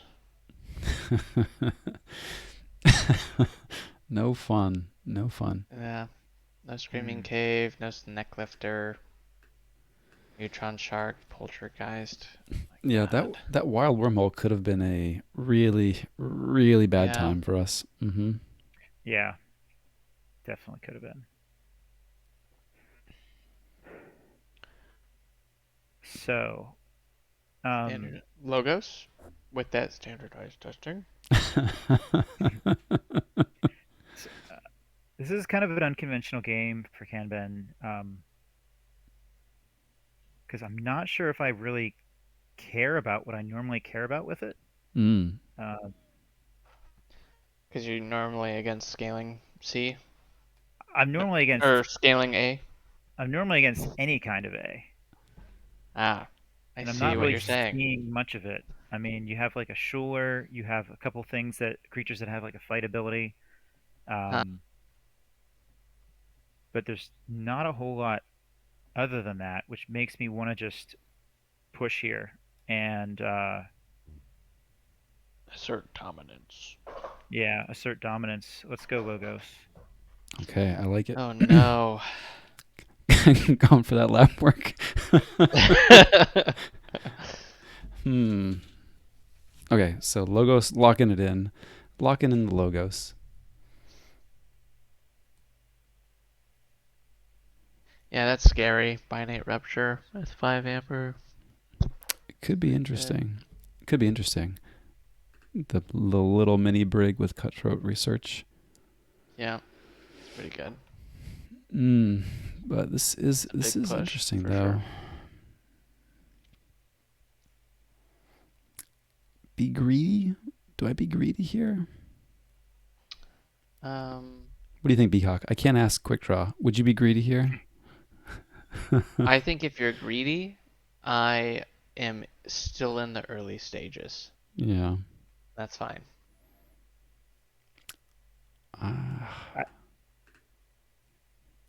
Without telling you whether or not I think you should be greedy, I will say that I think if you're ahead in the game and it feels like you definitely are, that's when I would not be greedy. I would just continue to press your advantage. I'm not telling you to not be greedy. You haven't listened to me all It's just game, like, so yeah, but look, we could have a blowout. This is turn 6, okay? Peacock we Knight could get has a key. we could get the line. We could get the final nail in the coffin right here. Okay, I'm not taking the archives. I was tempted for a second. see, Eureka. Mm-hmm. Yeah, that's pretty decent for so sure. your definition of getting greedy was was not taking the archives. was not taking the archives. Yeah. My definition of greedy was taking the archives. No, my definition of greedy was taking the archives. Oh, okay. Yes. So I I don't know if decided that's not to be greedy. there's that Oh, toxin hit. toxin hit. All right. That's a key. That's a yummy key. You did get that key, and you have 5 cards in archives. That's a lot. It's a lot. There's some stuff, including lab work. Pretty good. So wait, would you have taken the archives there, quick draw? Would you have gone for? I would have taken the archive. Yeah, I would have taken the archive. I was very torn. I was very torn. Uh, yeah, it'd be an interesting one to. I mean, I think it's just pressing value. It's not getting greedy. Like you had a few pips there, as long as you don't hit them with Eureka, you had a good chance of just getting a little extra bursts, and you ended up archiving probably the 2 cards that you didn't want to archive with Eureka. Yeah, I guess the risk was getting saddled with more cards I couldn't move, um, and then stalling out. But Hmm. I don't know. Let's go.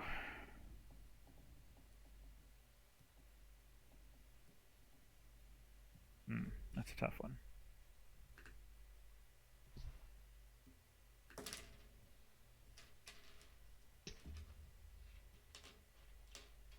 Yeah, let's just go logos.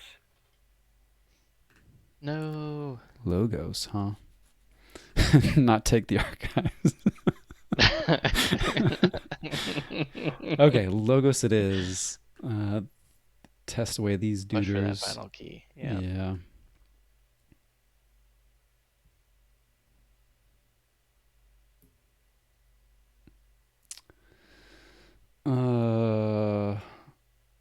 Archiving a card. Let's go for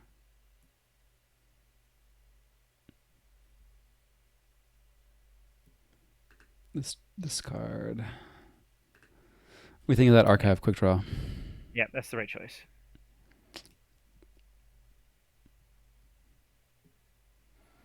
Oh, Data Forge stream asking if I would have played the Eureka if I took the archive. I was intending to, right or wrong. That would have been where I went with that. I don't know if that's what Quick Draw was thinking too. Yeah, take the archive and still play the Eureka. Mm-hmm. Yeah, for sure. Yeah, fair. Let's go with Logos. Manual that lab work out of discard. Yeah. um, I have the draw pile up on the stream if that helps. I don't know. oh, that kind of helps. I was just trying to figure it out. Okay, let's go with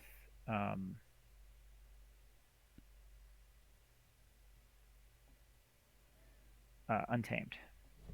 Okay. I like it.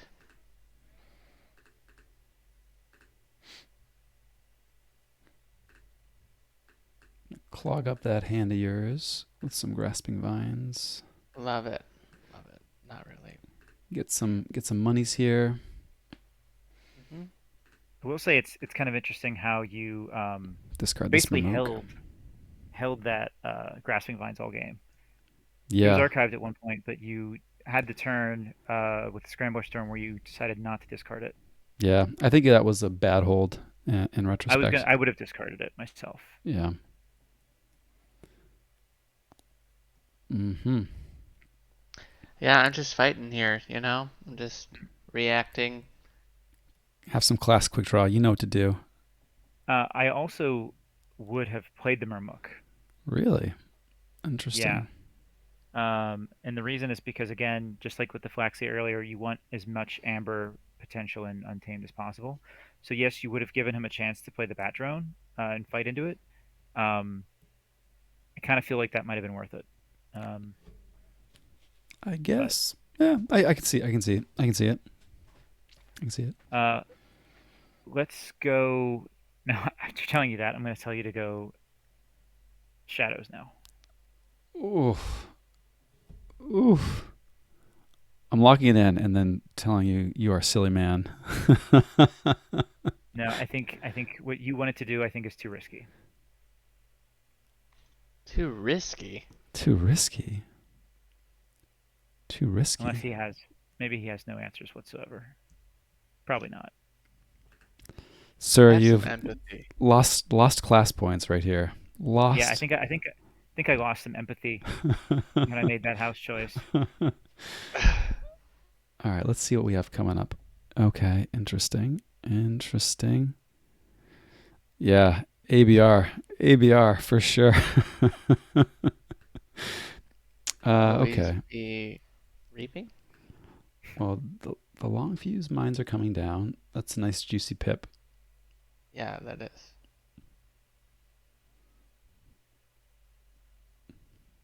The sting is coming down as well. That's a nice juicy pip. And I I'm like I'm it. gonna compound my errors here and discard my creatures. No, that was good to discard. I totally realized what you meant as well as soon as I made the house call, Mm-hmm. because Behawk doesn't have any answers for a binate Mm-hmm. rupture there. Mm-hmm. None. Mm-hmm. Nada. Yeah, you're right. Yeah. the chat telling me to play the sting. I played the sting.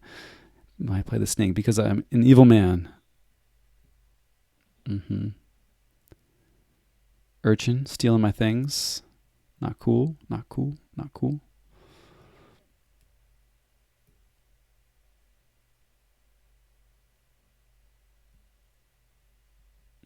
Just barely. Thanks, chat. Ooh, pawn sacrifice. Giving me back an amber from Dexter. Nope. Nope. Nope. Okay. Snecklifter takes my. Oh, okay. Oh, that's cool. Very cool. Very cool. Yo, stop it. Untamed. Cause you got the Chota, bruh. We do have the Chota. So you played an Urchin, a Snecklifter, and a Dodger? Yep. It's Okay. not enough amber control. That's some Yeah, steals. this is me not feeling like I quite reached the end game because I didn't quite establish everything that I wanted. We are in the end game. Oh, sorry, we missed it. Data Forge stream.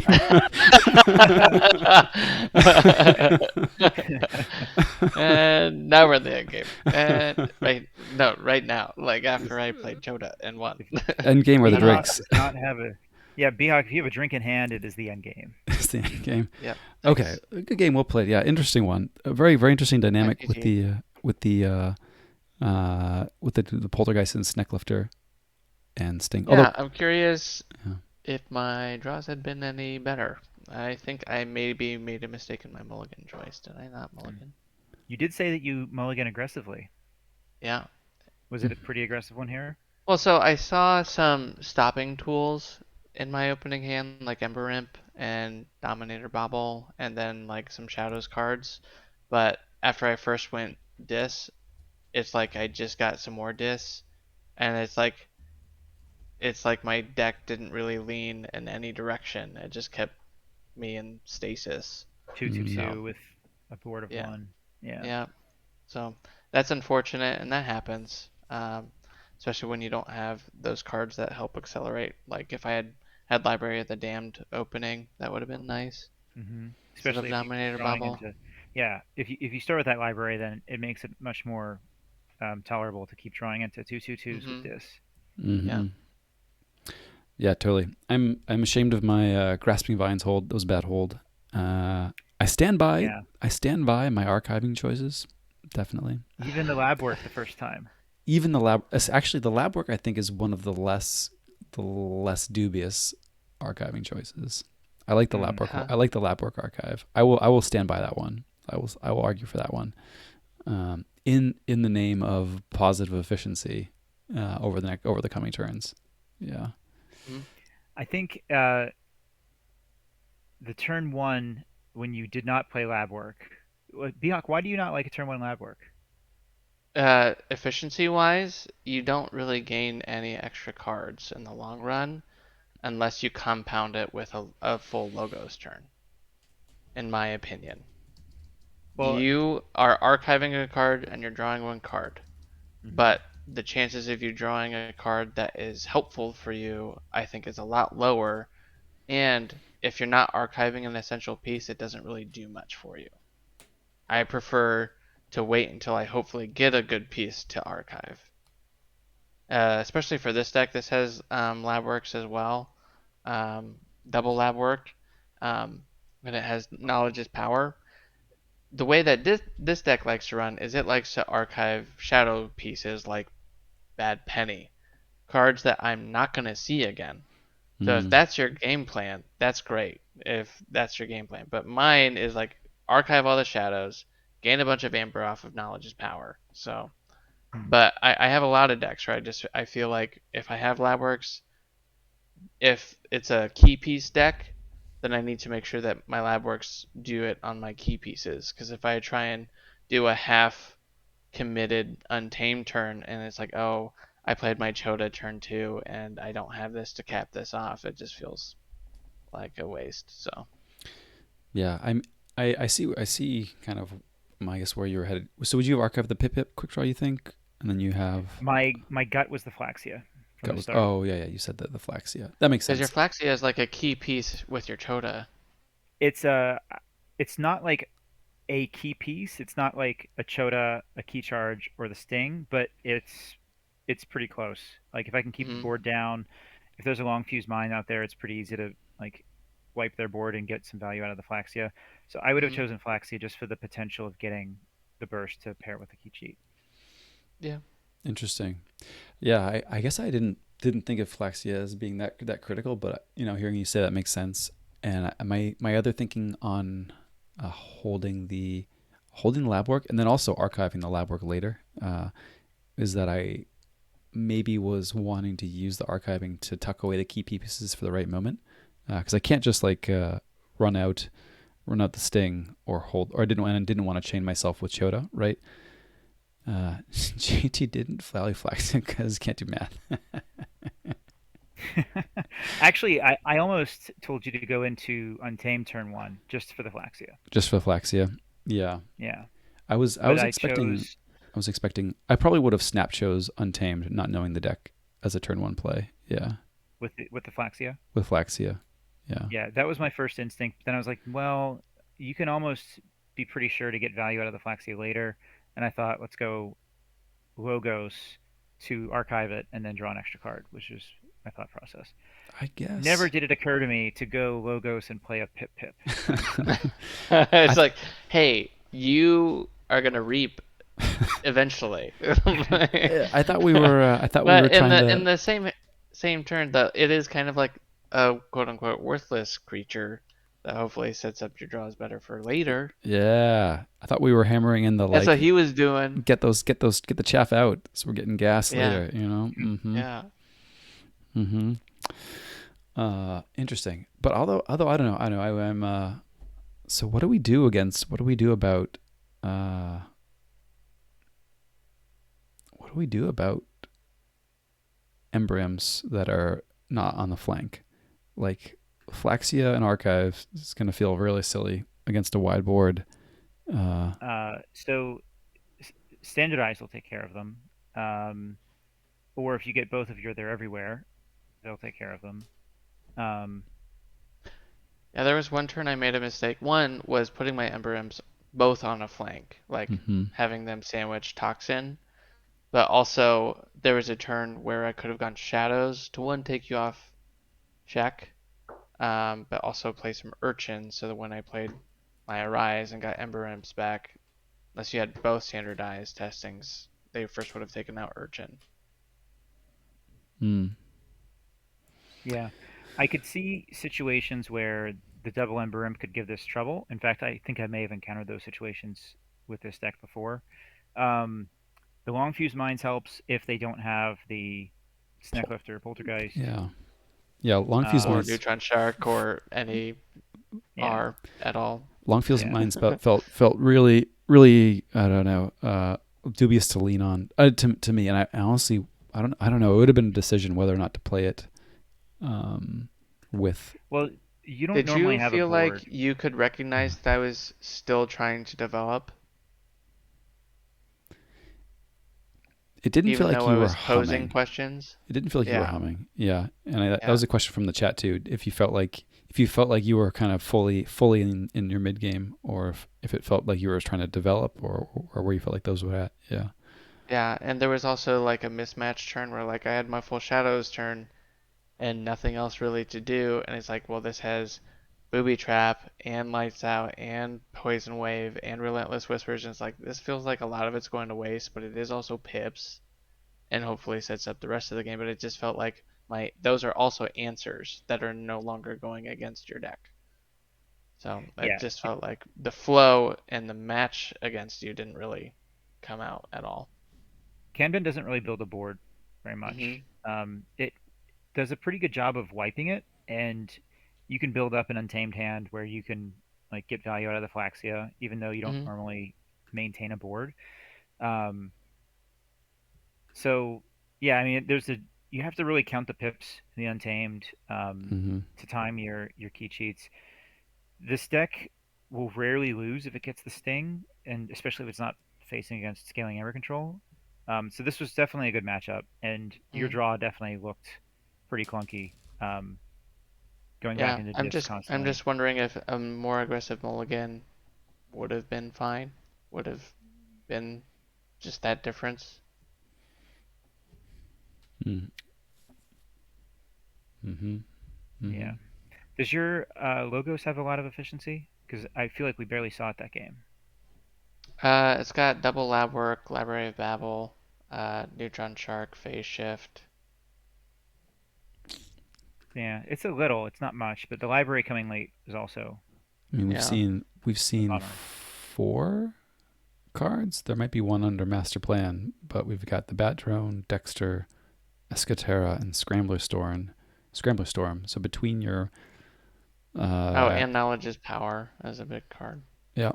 Yep. So between the 11 cards that we don't know about quick draw, there's what, eight logos cards among them. Well, he's got four left in hand. Four Um, or six in hand, four in Yeah, so draw, seven that you haven't seen. one under the master plan. Yeah. Yeah. Yeah. Plus Dexter on top. Right? No, Mm. Dexter's there on the board. Hmm. Yeah. Hmm. Interesting. Yeah. I felt like pretty early on, especially when you got to, I mean, I don't think the first key matters as much sometimes, but with your deck, because of the Ronnies, because of the Sting and all that stuff, getting that extra momentum is huge. mhm. Um, but I still don't think I would have been in a better position because I would have just filled my hand with three more Shadows cards if I had done Yeah. that. And Yeah, I don't know how far out of your way you would have had to go for it, but I felt the game shifted to the mid game after that first key with this yeah, deck. yeah, and I felt like I just didn't really have an elegant answer right then. And when you Hmm. wild wormholed and had Nep and Seed, I'm like, I don't have Snack Lifter, man, Yeah, that was uh or Poltergeist. that was a nerve-wracking moment to it's like probably the worst card he could have wormholed there, Yeah. Yeah, but but got it really worked lucky out. that it worked out. Yeah. Really Hmm. lucky. I mean that could have been a like an outcome shifting moment if you had this Snicklifter or Poltergeist. I think. Yeah. Yeah, I wonder what you could have pulled at that time. I don't remember what was in your discard. A Scrambler Storm. I mean, Scramble Scramble Storm's Storm would have great. been nice. An Yeah. extra Relentless Whispers to steal an extra Amber. I mean, and just Yeah. denying us that discard recursion Well, too. Yeah. Yeah, that's the bigger thing, not necessarily getting Mm-hmm. something valuable back, but it is big. I think you ended up pulling the hidden stash for Yeah. the Another lab pip. work again. Another. I think I did archive lab work Yeah, again. I think so too. I don't ever do that. I never archive a lab work An or hidden stash in archiver, this deck. yeah. I would Yeah, because arc. you're trying to archive Untamed for your I'm trying to big archive Untamed. finish, right? That's a big Hmm. finale. Yeah, yeah, but like if I'm not dirtying my archives, I will archive something like lab work and then pull it immediately as soon as I want to start building that untamed archive, right? Especially especially if my hand looks like it's one where I'm not going to call Logos next turn. I'm just giving myself a chance to draw into the house that I'm hoping to play, and still not like mudding the archives, so that when I do go back into Sure. Logos, yeah, I get it there. So I see where you're coming from with that, but with his deck, the Sting plus Chota and Key Charge, it's like, yeah, you just kind of, yeah, you might be drawing more untamed cards, but you don't have to pull your archives because you can still save those key pieces for the Hmm. end. Hmm. Yeah. So it's kind of like how I will go Logos and not play Library Access because I'm building up that turn for later. I don't remember what I had in hand at that time. Did I guess I probably had a Grasping Vine, so I could have archived an Untamed Pip almost certainly. Yeah. Hmm. Okay. Yeah. So then that's fair. That's fair. I don't know if you'd had the Grasping Vines then. Maybe you did. I can't recall. If I had an Untamed Pip, then I definitely see the case for that. Yeah. Yeah. If it's like a random dude, like I don't think archiving the Marmook, or like Lupo. I mean, it wasn't Lupo, but is Yeah. like as much to argue for. You archived the Sting at one point, which I don't do often, but I liked it there just because of how much hard R he has. Mm-hmm. Like, you wanted to make sure you could get value out of that at the right time. And so I agreed with you to not just play it preemptively, just to watch it get destroyed without getting any value. Um, Yeah. so I thought that was good to archive that. I definitely, well, I saw yeah, shadows as a definite option or possibility for the next turn, and I was like, yeah, I'm not playing it preemptively. Probably not discarding it. I think I still don't want to discard this Sting. I think it's worth, yeah, timing it, Mhm. even if it gets It's neck lifted definitely right worth it. after. Yeah, Yeah. yeah. Interesting. So good one. Interesting decisions. Yeah, love the banner. So yeah, good nudge from our faithful watchers to Yeah. More dial Good taunting. games. the banter. Good in game. the game. Yeah, cool. All right, sweet. Well, yeah, just need to draw better. That's the secret to the game. You're in the end game when you're drawing better. I don't know. Yeah, Yeah, for sure. for sure. Cool. Well, we'll end it there then. We'll say thanks to all the folks for hanging out with us on the chat too, and yeah, see you around the lab. Yeah. See ya. Thanks, guys. Bye, y'all.